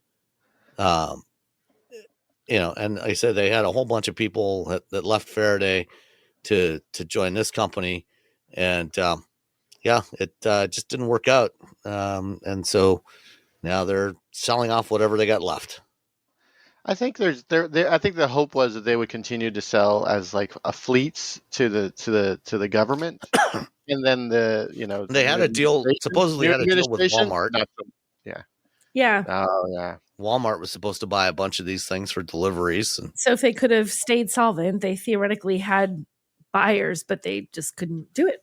Yeah. Do it. You got to make the cars for people to buy the cars. Mm. No one's gonna pay you money if you're not gonna give them pizza. You're not going to, yeah, exactly. Or tacos. Yeah. Or tacos. Or pizza tacos. All right. So while we're at the the decaying husk of the Detroit Auto Show last week, Oh, God. Again, I'm gonna say that if you're just a regular person, you're not one of us. Auto shows are awesome. Correct. But for us, if you are a car shopper, it's a great place to go and cross shop. It is. Yeah, they're outstanding. Yeah. But for us, it doesn't. And even for the automakers themselves, they're like, it doesn't make sense for us to show news here because now we're competing with everyone else showing news. Right. But while we were there, for the announcement of the NACTOY winners last week, Nicole and I did get a chance to sit down with 3 executives from Stellantis. Yes. And so get interviews with the 3 of them, which I'm going to drop in here. We spoke with Bob Roterdorf, the head of Jeep North America, Chris Fuel, the CEO of the Chrysler brand, and Amir Ahmed, the head of Fiat North America. And so I'm going to put those in here. We've got 3 interviews that Nicole and I recorded with Stellantis executives at the Detroit Auto Show Media Day. The first one is with Amir Ahmed, who is the head of Fiat North America. You're leading Fiat North America now, right? Yeah. So right now you got one model in your lineup, the 500e. How do you feel about how that product has been accepted in the marketplace so far as in the year end? I feel really positive about it. I feel positive for a variety of reasons. And when we took the job, and it was even before Ron started, the first question I got is, what is success? They said, that's the funny thing about this is we're not going to quantify success right off the bat because we're talking about a brand that had no media spending for 5 years. So we have to slowly rebuild the brand with the right brand equity to reestablish what it is. And what it isn't, in some cases, was this brand that was going to come here and do crazy commercials and spend a ton of media money and try to be something very specific to the U.S. market. But what we're doing now is saying, yeah, brand is actually Stellantis' #1 selling brand global. And many people don't recognize that. We sold 1.35 million cars last year, more than Jeep, more than Ram, more than the Citroen, more than the Peugeot. Our recipe is to let Fiat see it. And that is, we're very good at building small, affordable vehicles. So let that recipe start to take hold. So for me, what I'm really excited about is when I look at how much I'm spending on media, the leads we're generating, and sure, they're not converting at the numbers that some of the other brands number at. That's also because we're only electric truck. And we all know what's going on in the past 16 months-ish with EVs. But when I look at that and I look at what our dealers are now doing, kind of tested the dealers a little bit by turning off the media at the end of the year. I saw our leads actually climb. So the dealers that really stepped up and put their foot forward. So the dealers are becoming really engaged. So now what we're really focused on is, okay, now how do we sell it as beyond just an EV? Because EVs has become a negative word. So many people that want EVs like it. I'm really pleased at what we call our inflows to see where people are coming from to buy our car. A lot of Tesla customers, a lot of bigger buyer cars. They're either adding to their garage or replacing a larger vehicle. So at the moment, I'm pleased. I'm never going to be satisfied. I don't care if we sell 190,000 cars a month. I'm not going to be satisfied because more is always going to be more. But I'm really happy with the fact that the recipe that we started laying out for what the brand was to be has been well received and understood by the base. They know that we're an Italian brand. They know that we're an import, not a domestic vehicle, for instance.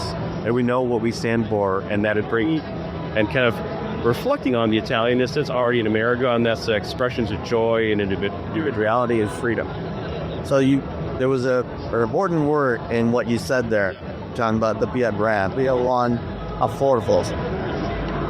The 500e, there's a lot of fun, it's very cute, very stylish. Affordability was not one of the strong points when it launched. So when we launched, I will be the first one to tell you our lease was not competitive. And our company's been through quite a bit.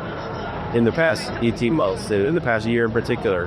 And we were trying to get this vehicle to market as quickly as we could so we could take some footing on it. And our commercial offer was not in the right place. And a lot of that was just based on what had just transpired. And when I say this, I mean, we built our first cars in November, our first passenger cars in November of 2023. We shipped them. Lo and behold, the Baltimore bridge collapses, the Key Bridge collapses, going into Baltimore Harbor. Couldn't even get our cars to the port they needed to go. And in these 4 months, the EV market absolutely tanked. Our nearest competitors dropped their lease prices $200 up a month, while our cars were on a boat. To give you an idea of what happened. So when that happened, the residual markets are noticed, and the lenders went, oh, okay. And our lease payment went immediately up in barriers. And it took us time to correct that. But you look at where we're at now with a $199 a month lease on average, we're in a place where we know where the squeeze of pricing is, and I don't go and ask for more. I don't want to ask more.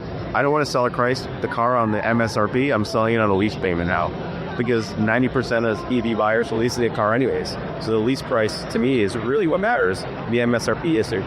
Now with that said, MSRP wise, if you look at it, this car is actually cheaper than the old 500e that we took out of production in 2019, sorry. So it's pretty remarkable to think that at $32,500, as Model Year 24 today, we'll announce Model Year 25 pricing soon. It's actually more affordable in that standpoint as a whole number. And then overall in the segment in the industry, when you look at the micro and small car, it's still one of the cheapest EVs in terms of MSRP, even though it does not qualify for the IRA. I feel like you have the small car thing, which is great, but a lot of people don't want really small, some here, one there. So you have sort of like two challenges, because it's a tiny little car, which you either really want or really don't, and it's an EV, which people are going back and forth on. How do you convince people to give it a try? That's the most important thing, and honestly, that's why we're here at an event like the Detroit Auto Shows. We've seen studies, right? 60% of Americans want to test drive an EV. They've never done it, they want to. So we've got EV test tracks in addition to the CAMG, where you'd actually try EVs, not just mine, but the Charger LB, which is the Daytona, incredible car, the Wagoneer S, another fantastic car. So we need to get as many Americans into the driver's seat of EV as possible. We hit the Miami Auto Show October, maybe a little bit earlier. Yeah. And what we do with our test drives at auto shows, we used to call the MPS, and Net Promoter Score. And what we measure is their sentiment towards the vehicle before they test drive it, and their sentiment after they test drive it. There was a 118% lift on Live Gritty, the highest that we've ever seen. Okay. Right? You get in it and you go, first thing you say is, oh, this isn't as small as I thought it was, because it's not. The new car is 2 inches longer, 2 inches wider, and the cabin is about 15 to 20% bigger in terms of shoulder space and knee space. That's because when we make an EV as an EV and design a car ground up to an EV, react to axles way better. You've got better seats that aren't sitting like on a bar stool like the old car if you drove the old car. So it's just a better place to be. So it starts with that. It starts to getting people into the car. Then we have to communicate what's going to matter to you. Are you buying the car because it's an iconic fashion symbol? We know we've got really two audiences that we sell the cars to. We got people that are buying the car because of its affordability as parking. We're selling the car to a lot of people because they want to add it to their garage because the husband or the wife or whomever thinks this is a cool car to add. And that's why we actually collaborated with Giorgio Armani, because that's what people that buy Armani do as well. So there's a few different prongs that we have to go down, but that's how we're starting to just reestablish the brand, and it all starts with 500. So how big do you see the potential market getting for the Live RE? It's a good question. It's something that we continuously evaluate. We've got meetings next week and the week after with our chairman to talk about it too. And we just have to keep a really close eye on this ever-changing market, because a lot of it's going to be tied to affordability. When affordability intrinsically is going to be tied to what we want to do in terms of incentives at a national and state level as well. We have to keep a close eye on a lot of things. We still think that we have a product that's very unique. I firmly believe, and I'm a car person through and through. I don't know if you had those. I launched the Hellcat cars before I left the SRT brand. Oh, did you really? Yeah, so I joke sometimes that the 530 offsets my own carbon footprint in my garage. Drive a 500s. Eat. It's on winter tires right now on the roof, right? I love driving this thing. I used to own a 2013 Abarth manual. Love that car. If you're a car person, there's no replacement, not just for displacement, but for size. Because there's nothing more fun than just a little thing you can buzz in and around of town. So with this car specifically, we have to monitor not just the EV market, because the EV market's going to dictate a little bit of what small car is. Because the smaller we can make a battery, the more affordable we can make a battery, will always be a more affordable EV than anybody else. And we're doing a lot of product actions to bring the price down even further, relating to battery technology and things of that nature, just like everybody is. And when we'll get there soon. We've got a big milestone coming up on pricing in a few years on that car as well. As you're trying to get people to understand what Fiat is, you have your 2-minute 2-second, you only have one floor, elevator pitch. What is it that you want to hear? What do you want people to know and think of about Fiat that they don't right now? It's funny. It's not that I don't need them to know it. I always say Fiat is a brand that when you see one and you drive one, you're going to smile. And it's the joy. It's the joy that comes with it. Because cars are commodities in many cases now, especially when many people consider EVs, they think they're commodities. And what you can't deliver through any type of marketing or any type of feature is pure joy that you get with something that has packaged like that you look at, and it gives you a feeling. Right? There's menacing feelings that you can have when you see a Charger, and then what you see when you see a 500, it's just pure joy. I was on a call just now with an agency, and they asked me a very similar question. So I turned the camera on and I said, this. And there was 3 kids taking a selfie with a classic 500 Picori, right? And I said, it's poster card for every fan. And this is what it comes down to. So we just have to keep to our core of continuously supply the most attainable and affordable joy you can buy and get a car. So, yeah, a big part of why you're able to get those much more reasonable lease payments is because they can make advantage of the tax credits on the lease, even though it's obviously not built here. If that goes away, and it seems like that may be one of the first parts of the tax credit that might be going away, is that lease loophole. What happens to the Fiat brand in that case? Yeah, is now those are as standard. Selling cars is a very complicated matter. The residual market's a very complicated matter. Depending on which bank and lender you talk to, they look at that credit in different ways. Some banks will tell you that's what's hurting your residual value, is that every car will be leased and will give you $7,500 tax credit. And if that goes away, then almost immediately your residual goes up by $7,500 because everyone's not getting net deals. So it's all about the customer-facing transaction price and what happens there. Now, I think the bigger question is what's that going to do to the psyche of the American buyer, and that is what we have to study. So, that's why affordability matters. That's why having, no argument that affordability is critical, especially for EVs. If you can start to grow the brand, or grow 500e sales, and you hit some thresholds, is there an opportunity to expand the Fiat brand in North America to add additional inputs? I can tell you, and this is off the script here, so there's not a single one of us sitting here that is looking to reduce or shrink our mass. Every one of us, we have a lot of obligation. If you shrink your brand now, you're out of job. We have an obligation to our shareholders and to our brands to continue to grow and to increase share.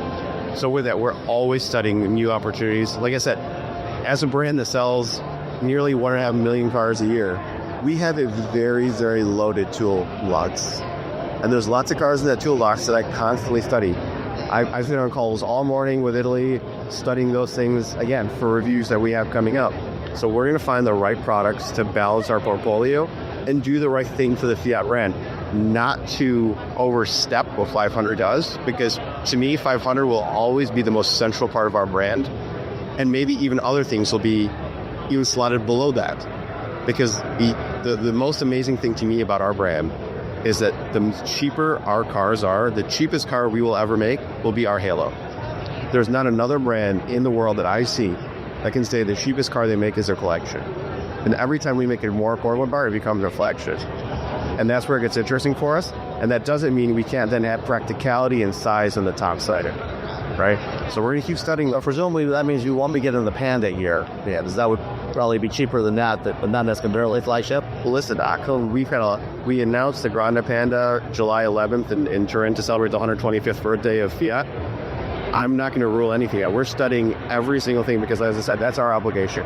Now, there are cars, if you ask me what I think about Panda versus some of the other things in the portfolio, I think we have many better solutions than the Grande Panda, but I need the data to prove that to me. And we started to do some research on the coasts, and we're seeing really good response to the cars, and even more of a higher rate of response and a greater response to some of the other cars that we show them that you haven't seen yet. I'm good. You answered my question. Well, any final thoughts on Fiat and where it's going in North America? Yeah, again, I mean, month over month since September, we've grown sales, right? Our $400 leases in Colorado, sir. That's not me doing that, right? That's not me doing that. So economics are economics. If a dealer wants to do that because they've got state level incentives to get them there, great. But it's not just Colorado. Our New York state dealers and share is improving.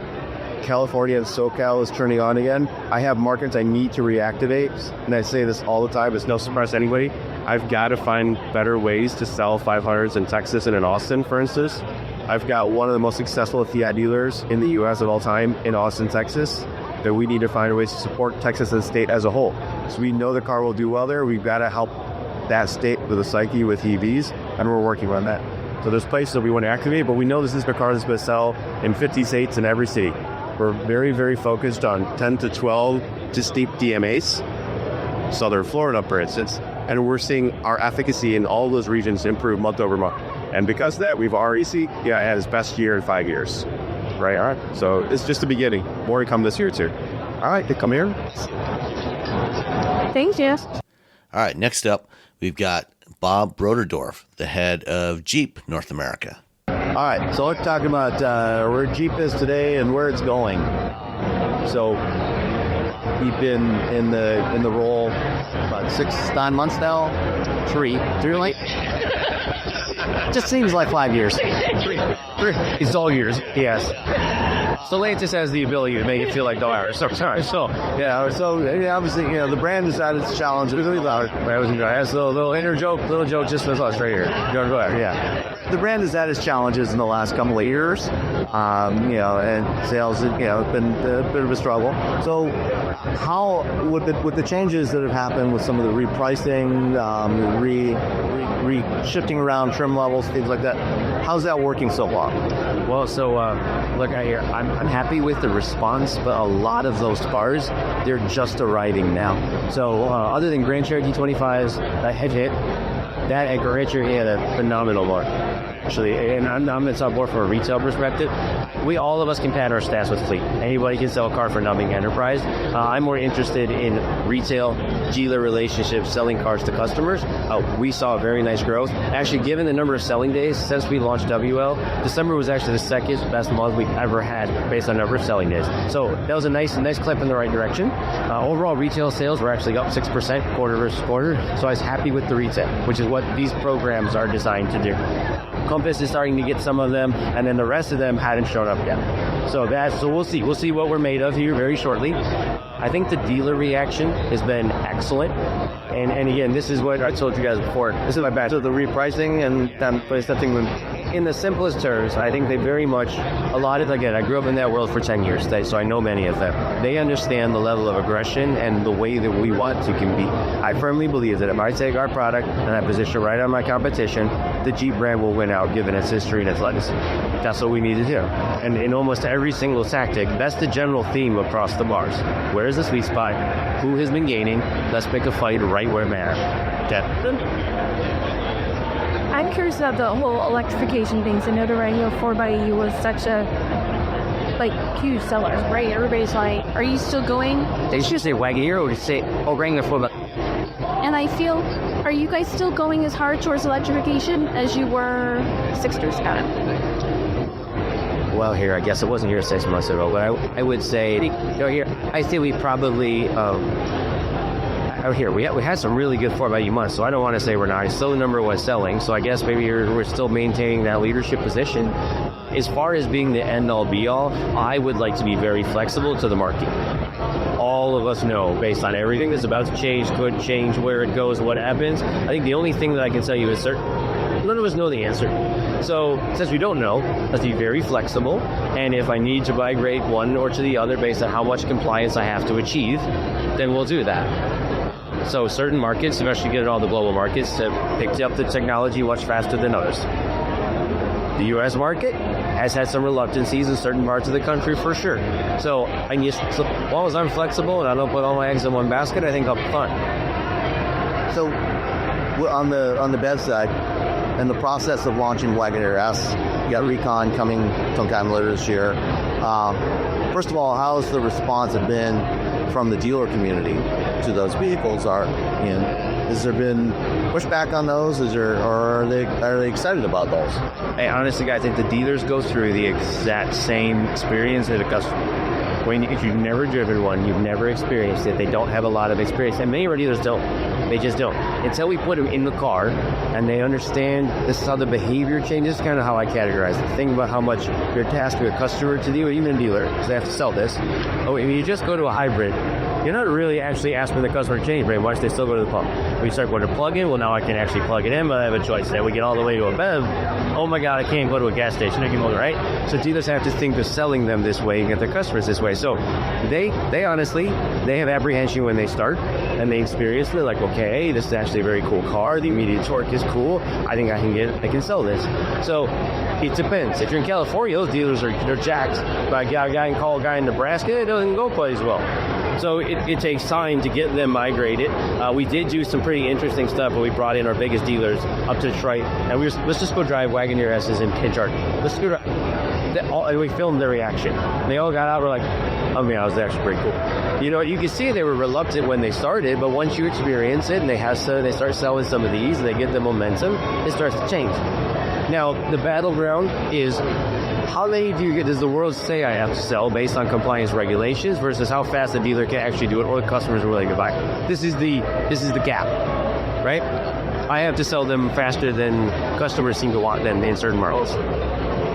This is the world of pain comes over. This is about the crazy pricing and all the articles you're going to ask me about the government and here ain't everybody else. $0 release deals on 500. Yeah, all of this is the chaos of how fast you have to change what rule, when, and what state.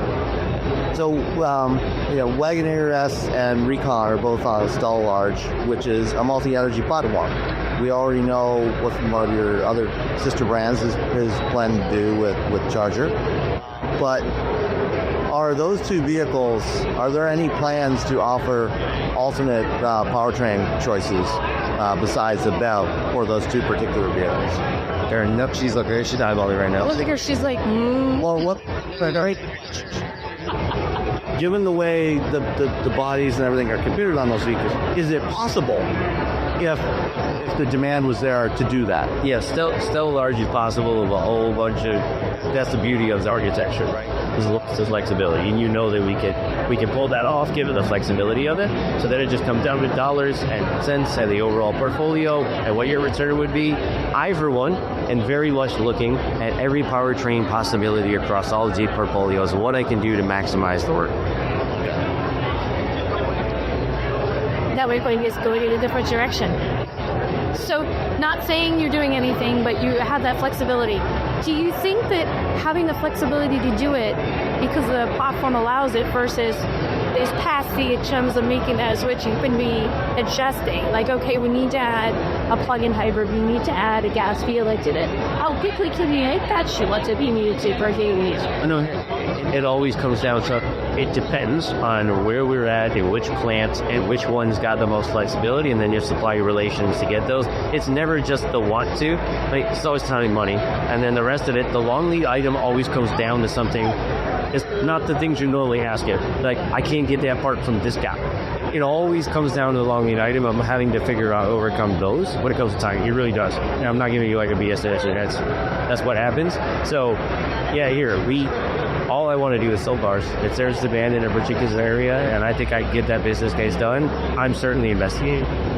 That is my attitude towards this brand and our Deacus. And I think that's what they appreciate. If every single person wants an EV, I'll make you PVs. If they don't, I'm going to find ways to get them what they're looking for. I think it fits the brand and I can make money.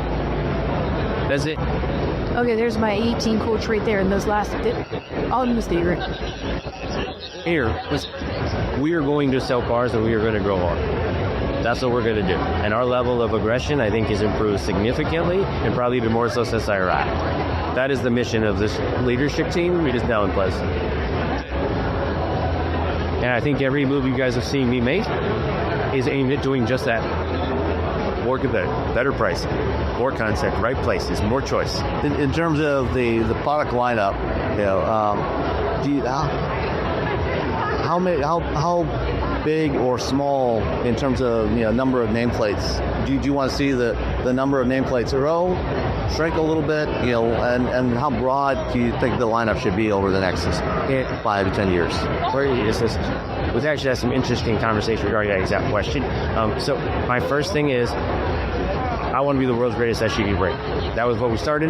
That is the iconic legacy position we have. That's the mission always.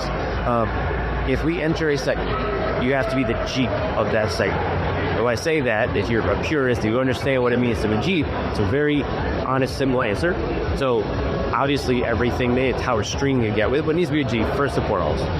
When it comes to being a UV, that's obviously our sweet spot.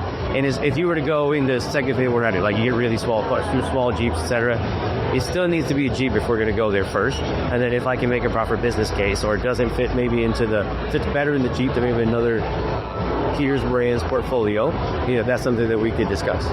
So from your perspective, obviously off-road capability, but are there any other traits that you feel like it has to have to be a Jeep? And then the words that I keep using, should be fun. It's like, oh my God, I keep saying this in every brief. It should be fun. It's a fun brand, right? It's a cool brand. It was founded out of adventure, and breed up fun. Or rushing. The car should be cool. I should feel something when I get into the car. So that simple brief, amazing watching people's heads explode. You're like, okay. Is it fun? Do I want to use it? Do I want to buy it? Do I want to target that? So to me, that's important. So that it's, yes, off-road capability, right? It needs to be able to get 4x4 needs to be readily available and be a hell of a product. It should be fun. It absolutely should. And the open air freedom and those other key characteristics should be there. Jeep. And it should look like a Jeep. Oh, go ahead. But do you think you have fun right now? Do you think everything you have is fun? And not as much fun as we should.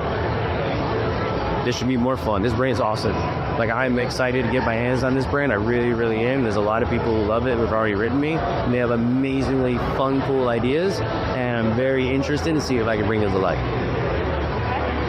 Bob Beauregard, you guys are very much. And finally, we've got Chrysler brand CEO Chris Fuel. Chris, the Chrysler brand. When we first talked, when you first came into the Chrysler brand, probably 2.5, 3 years ago now, there's big plans to grow the brand back up again. Right now, you're back down to one vehicle, a couple of different, the Civica and Voyager, I think, for fleet. And retail. Yeah, we brought a sale for retail last year. So, give us an update on the progress of the Chrysler brand and kind of where it is and then where you see it going. Yeah, so 2024 was actually a pretty decent year for Chrysler. While sales were down about 6%, it was entirely driven by the loss of the 300. Pacifica was actually up 24% in the fourth quarter and 8% for the full year over year. And so we're continuing to see good momentum with Pacifica. The minivan segment is still a relevant and growing segment. It's been growing pretty consistently since 2020, still not back to the 2019 levels, but we'll get there without question. And we added the Voyager back to the retail lineup this year so that we could really carve out that affordable sub $40,000 entry for the minivan, which was an important space for us to play in because we exited that with some of the pricing realignments that were taken over the last few years. So as we look forward to 2025, we're continuing to grow that sales momentum with Pacifica. We're expecting to continue that growth through Pacifica Gas, plug-in hybrid, and Voyager. We've got the family adventure vehicle buzz model that we're also launching this year that the dealers and customers are really excited about.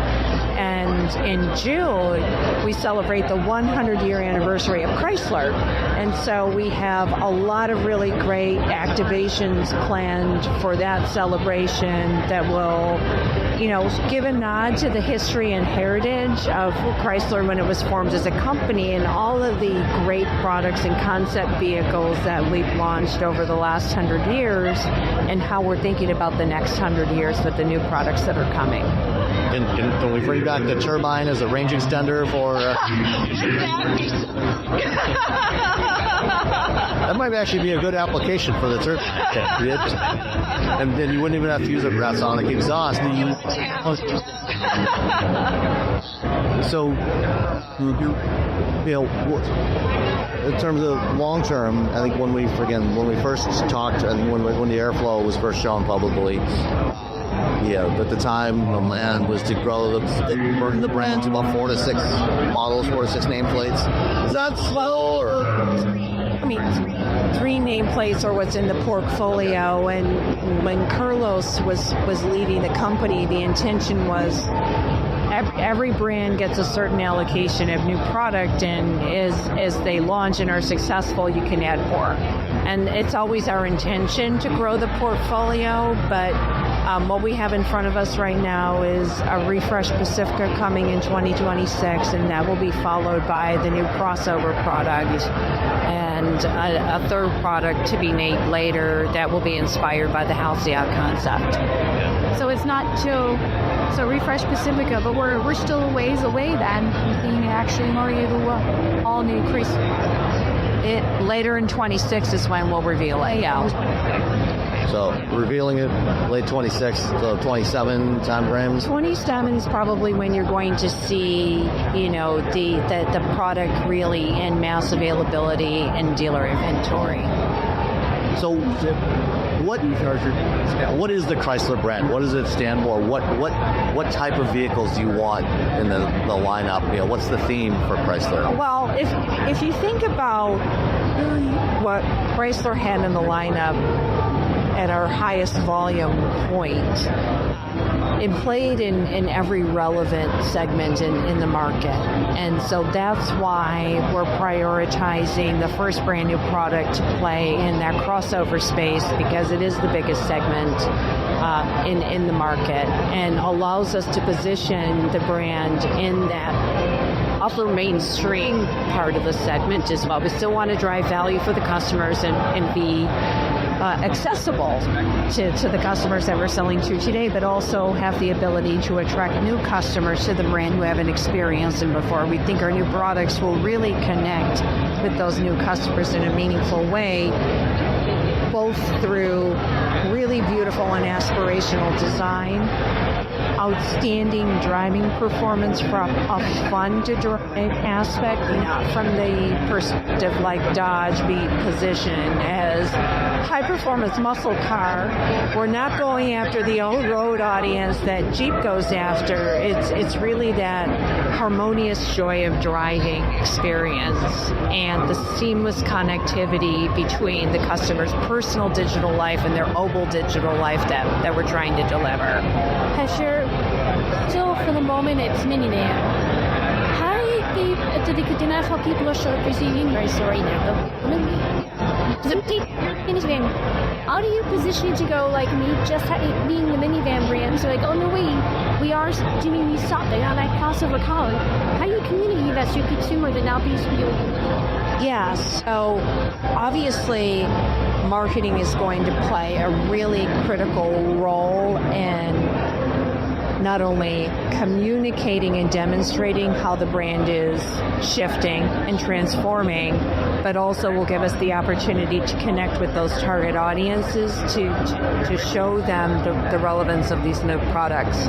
When we took the new crossover out to market research, it was off the charts, rated number 1 compared to every competitive product that we also showed. We compared it as a Kia, Hyundai, Toyota, Tesla, and it was rated number 1 by a large margin.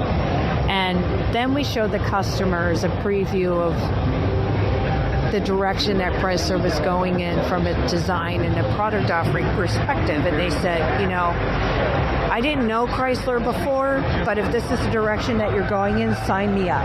I'm interested. This is exciting. You're definitely heading in the right direction. So those brands that you just mentioned that you focus groups, the crossover against, is that Hyundai, Kia, Toyota, those core mainstream brands? Is that the competitive set for Chrysler going forward? It's a primary competitive set, and it's who we compete with today. But you also have to add Ford and GM to that consideration, because in our domestic market, in the non-minivan segment, it's who we would be most often crossed. What else do we have, Dan? Government rates in this recent changes. You said you got really good response to the first showings of this thing. Do you personally feel comfortable with the directions that the development teams, the design teams are heading with the brand? Are you confident that it's going to, the revival of Chrysler as a brand is going to be successful? Yeah, 100% I am. The designs are hitting it out of the park.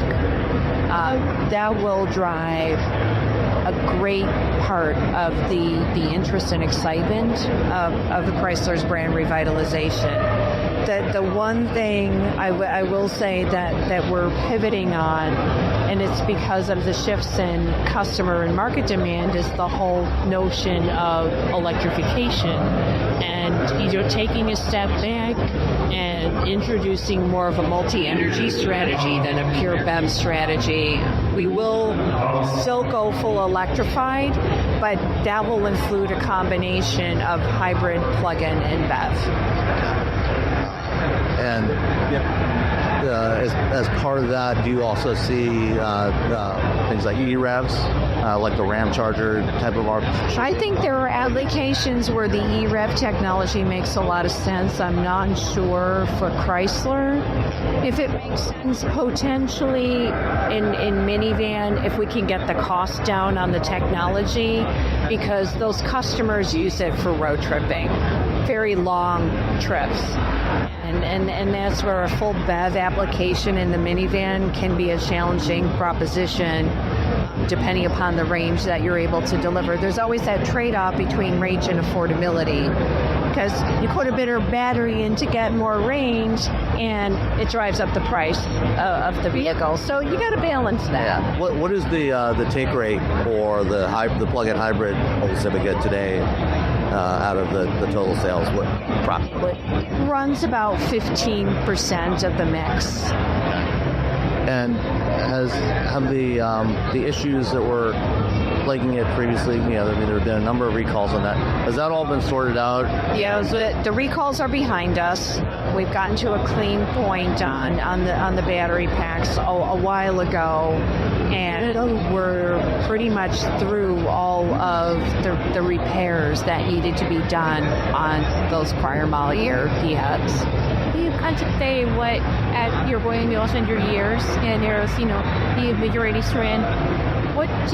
How would you say, what is Chrysler? What is this brand? So it should that's Jersey guys. So I think what not only I expect, but what customers expect is continuing to live up to the vision and aspiration that Walter Chrysler set 100 years ago, and that's centered around delivering products with amazing designs that are well engineered with thoughtfully integrated innovations and features at an affordable price.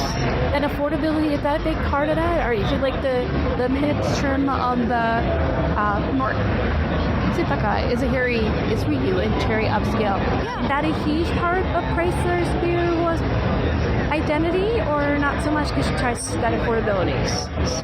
Chrysler has worked its way into the upper mainstream portion of the segment, and we created Pinnacle because customers told us that they wanted something a bit more elevated. It represents a portion of the total sales mix. The majority of the mix is still in that select and limited trim level. And of course, you've got the Navigator, the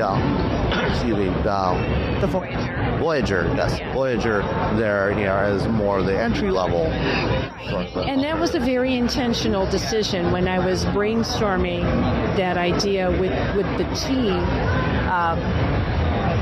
Kind of thought I was crazy, but I said, hear me out. We've completely walked away from the sub $40,000 sub segment of minivan, and I think Voyager could be a solution for that. We were selling it just at fleet, but we chose to make it available for retail based on the very positive feedback that I got from the dealers when I talked to them about the idea as well. And I think that's been a really smart move for us to do that, to cover that segment that we walked away from. Okay, great. Well, thank you so much. Did you have any other questions? No, I'm good. All right. Always good to talk to you, Chris. Good to talk to you today. And we're back, and let's answer a few listener questions that we got. So let's start off with Rick, who is a Patreon supporter. Thank you, Thanks, Rick. Thank you to everyone else who's supporting us on Patreon. Rick's got, let's see, he says, hey, to my auto gentleman and gentle lady, you are awesome. Thank you, Rick. 2 questions. I recently purchased an OBD link. That's an onboard diagnostics link, so that my ABRP, which is a better route planner app, would have current data. I noticed that my 3-year-old Mach-E battery has lost 6%. Is that normal? That does seem a little high for 3 years. A little high, yeah. Depends a lot on how you've been using it. If you've been doing a lot of DC fast charging, that might, or it depends on how many times you've charged it. How many miles you've got on it. That could impact the degradation. Usually, a lot of fast charging will do that. But if you're mostly charging at home, that does seem a little high. It does. I would agree. Yeah, typically it's more along the lines of about maybe 1% a year is fairly typical for most EV batteries. Yeah. So you might want to keep an eye on that. It does have an 8-year warranty on there.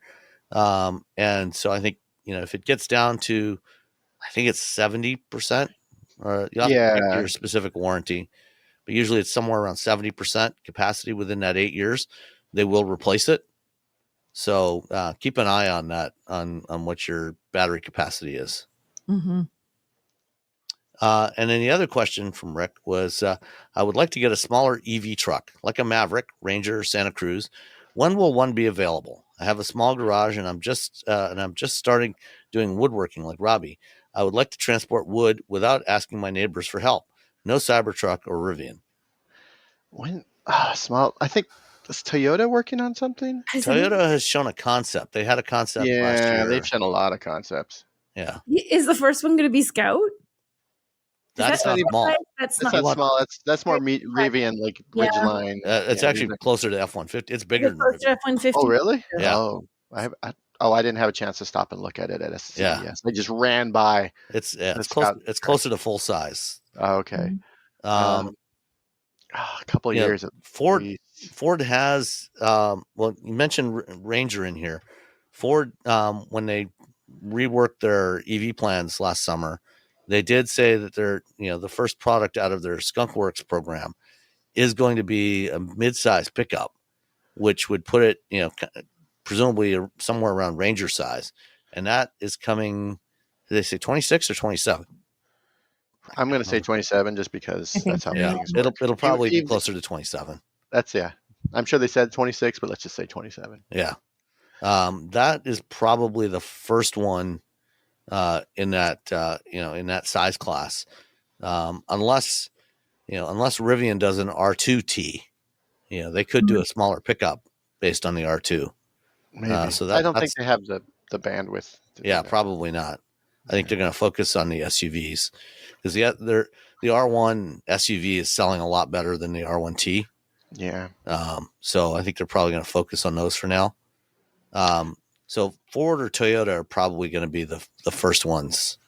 I will say that I've had 8-foot long pieces of wood in my BRZ because I shoved it. It went out the passenger window and then over the and like sat on the mirror, the little groove between the mirror and the car with like cushioning in there. So we went all the way through the car to the rear left driver's side. I've done that with the Civic. Trunk. Yeah. So it can be done. It's not ideal because then it looks like you're just ready to joust everybody as you're driving on the road. Maybe you are. But yeah, it's not. The other option is like Lowe's and Home Depot and those they usually have trucks for rent. Oh yeah. Or if you're getting a big load of lumber delivered or getting a big load of lumber, just get it delivered. Yeah, you can. They'll deliver it, drop it off in your driveway. Yeah. Yeah. Or you can get the the ID Buzz. That's got. Oh, there you go. Yeah. Oh, that's a different idea. Yeah, fold the seats down and an ID Buzz. Tons of space. You can take that center console out. Yeah. Bam. Okay, there's the solution. Get an ID Buzz. Get a $60,000 van.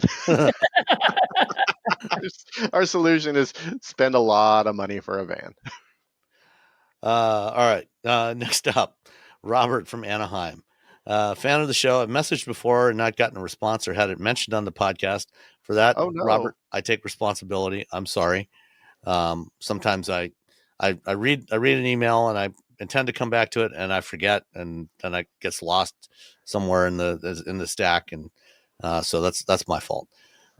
Listening to the end of 2024 podcast from the Live from Las Vegas podcast, I heard Robbie state his drive from Northern California to Southern California, a route that would take him near or through Orange County. I recommend in his next long EV road trip to try and give his review of Rove EV charging station on 1008 East 17th Street, Santa Ana. That's yes, there's a Mexican restaurant in the same lot for tacos. If any of the other hosts find themselves in the area as well, please try it and share your experience. I will definitely do that the next time I am in that vicinity. Looking forward to hearing it on future Wheel Bearings podcast. Report from Robert from Anaheim. Cool. Also, I'm looking at I've already pulled up Google Maps. There is there's an ice cream place and El Centenario. Anyway, there's a grill and seafood place there. That apparently I don't know what that word is. I know. I'm Googling it. We're all looking. We're like, wait, where is this? My Spanish is essentially it sort of stopped once I hit like 6 years old. It's a word. Oh, okay. It's for like gold doubloon. That's what the word is. So that's not a word I know. It's like when my aunt asks me to like work on her iPhone and everything's in Spanish, and I'm like, yeah, this is fine. And then I realize I don't know any like technical Spanish. I don't know any technical words in Spanish. So yeah. Anyway, yeah, everyone should go here and eat Mexican food. All right. And also, Robert bought a 2022 VW ID4 per my recommendation when on the Leo Laporte show back at that time. Cool. This looks super cool. This Rove charging station. Rove. I've never even heard of these guys. Yeah, Rove where you want to. Rove around the world. Look at the picture, you guys. Like if you click on Rove's site, it's got like a little car wash thing, and there's a little charging, and there's a recharge. That's part of the same place? I don't know if that's the place that he's, but it looks super cool. Man, this place is dope. Rove Santa Ana will have recharge by Gelson's. Look at this. It's got a Gelson's. It's got overhangs. Oh, it's like a Tesla. Also, they got canopies, solar canopies. They got a Gelson's there. I mean, not for nothing, you guys. This is really cool. Yeah. They got what else? They got Gelson's. They got Rove. There's a nice little convenience store. Someone's eating some kind of sandwich that looks really yummy. Car wash. Yeah, you could wash your car and then charge it, and then while it's charging, you could do they have vacuums next to the chargers? Oh, that would be genius. Yeah, there you go. I don't see that anyway, but there's trash cans. Okay, so you can empty out your car. Try this and tell us how cool it is because this looks really neat. Okay, sorry. Yeah, I gotta go. All right. Finally, our old friend Adam Jekowenko says, "Hope you're having fun at CES this week." This email actually came in while we were at CES, so I wanted to share this recent article about electronic doors and how a dead 12-volt can lock you out of your car. And so it's a link to the Utopian. A baby allegedly being trapped in an electric car is the latest reminder that door handles have gotten stupid. to get your thoughts on whether the benefits outweigh the downsides. While the situation isn't funny, I thought the author's rage was and mostly justified. I own a Mach-E and know that this has in fact happened to fellow owners. And while I don't think electronic doors are quite as bad as the pure evil incarnate digital air vents, I still don't think the minor range savings of flush door handles is worth the added complexity and potential risk or inconvenience. Is there another benefit? I'd much rather sacrifice a few miles of range and have traditional door handles that don't lock me out of my own car. I have a Mach-E, and if the windows are rolled up, there's no way to get into the vehicle trunk or frunk once the 12 volt goes down, and it happens without warning. So even storing a portable jumper somewhere in the car doesn't do you any good. The only solution is someone to come to rescue you with their own jumper box so you can use it to pop the frunk. Then pull off the 2 panels to access the 12 volt and then charge that enough to open the doors. I love my Mach-E, but can't help but feel this is really just dumb. This is just a really dumb engineering design. So it sounds like Adam has actually been locked out of his Mach-E, which actually shouldn't happen. Because one of the things that Ford did, the Mach-E has the push button system on the door, and then there's a little piston in the door that pops the door open a couple inches, and then you grab the door and pull it open the rest of the way. And Tesla uses the exact same system on the Cybertruck. Cadillac did on the first model year of the Lyriq. And then after the first model year, they actually changed to a more conventional design, very similar to the Hyundai door handles. But on the Mach-E, at least, I know that because when I first saw the Mach-E, before it was revealed, I asked Ford engineers how you get in if the battery goes dead. And there's supercapacitors inside each of the doors that are supposed to be able to have enough juice for at least 2 door openings. And so even if your 12 volt goes dead, it should still be able to open the doors. So I'm not quite sure what's going on with Adams. But if you open the door and you close the door, you didn't realize the 12 volt was dead, and you open the door and you close the door. Now you're like, oh no, I can't get in the car now. Yeah, that's legitimate. Yeah, you're putting things in the car like in the morning. Yeah, and you're going back and forth from the house. It's a lot of engineering to solve a problem that like it was like when everyone's talking about like side cameras, like oh, it saves so much, and then Mercedes was like, not really, it didn't really save that, because they were doing the EQ XX. They're like, yeah, we just got side mirrors because it doesn't really save that much. It's not that big of a hit on aerodynamics. I feel like the doors is the same thing. It's like, hey, look at this cool future space car, and the reality is like, just give us some door handles. Yeah. Don't give us fancy door ports for the charging. Just open it up, just like a gas port. Just push the button and it pops open, or pull it open. Like, settle down, everybody.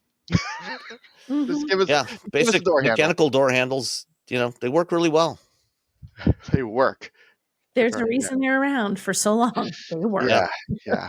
It's very much especially for just a regular car with a regular person who just wants to do regular things.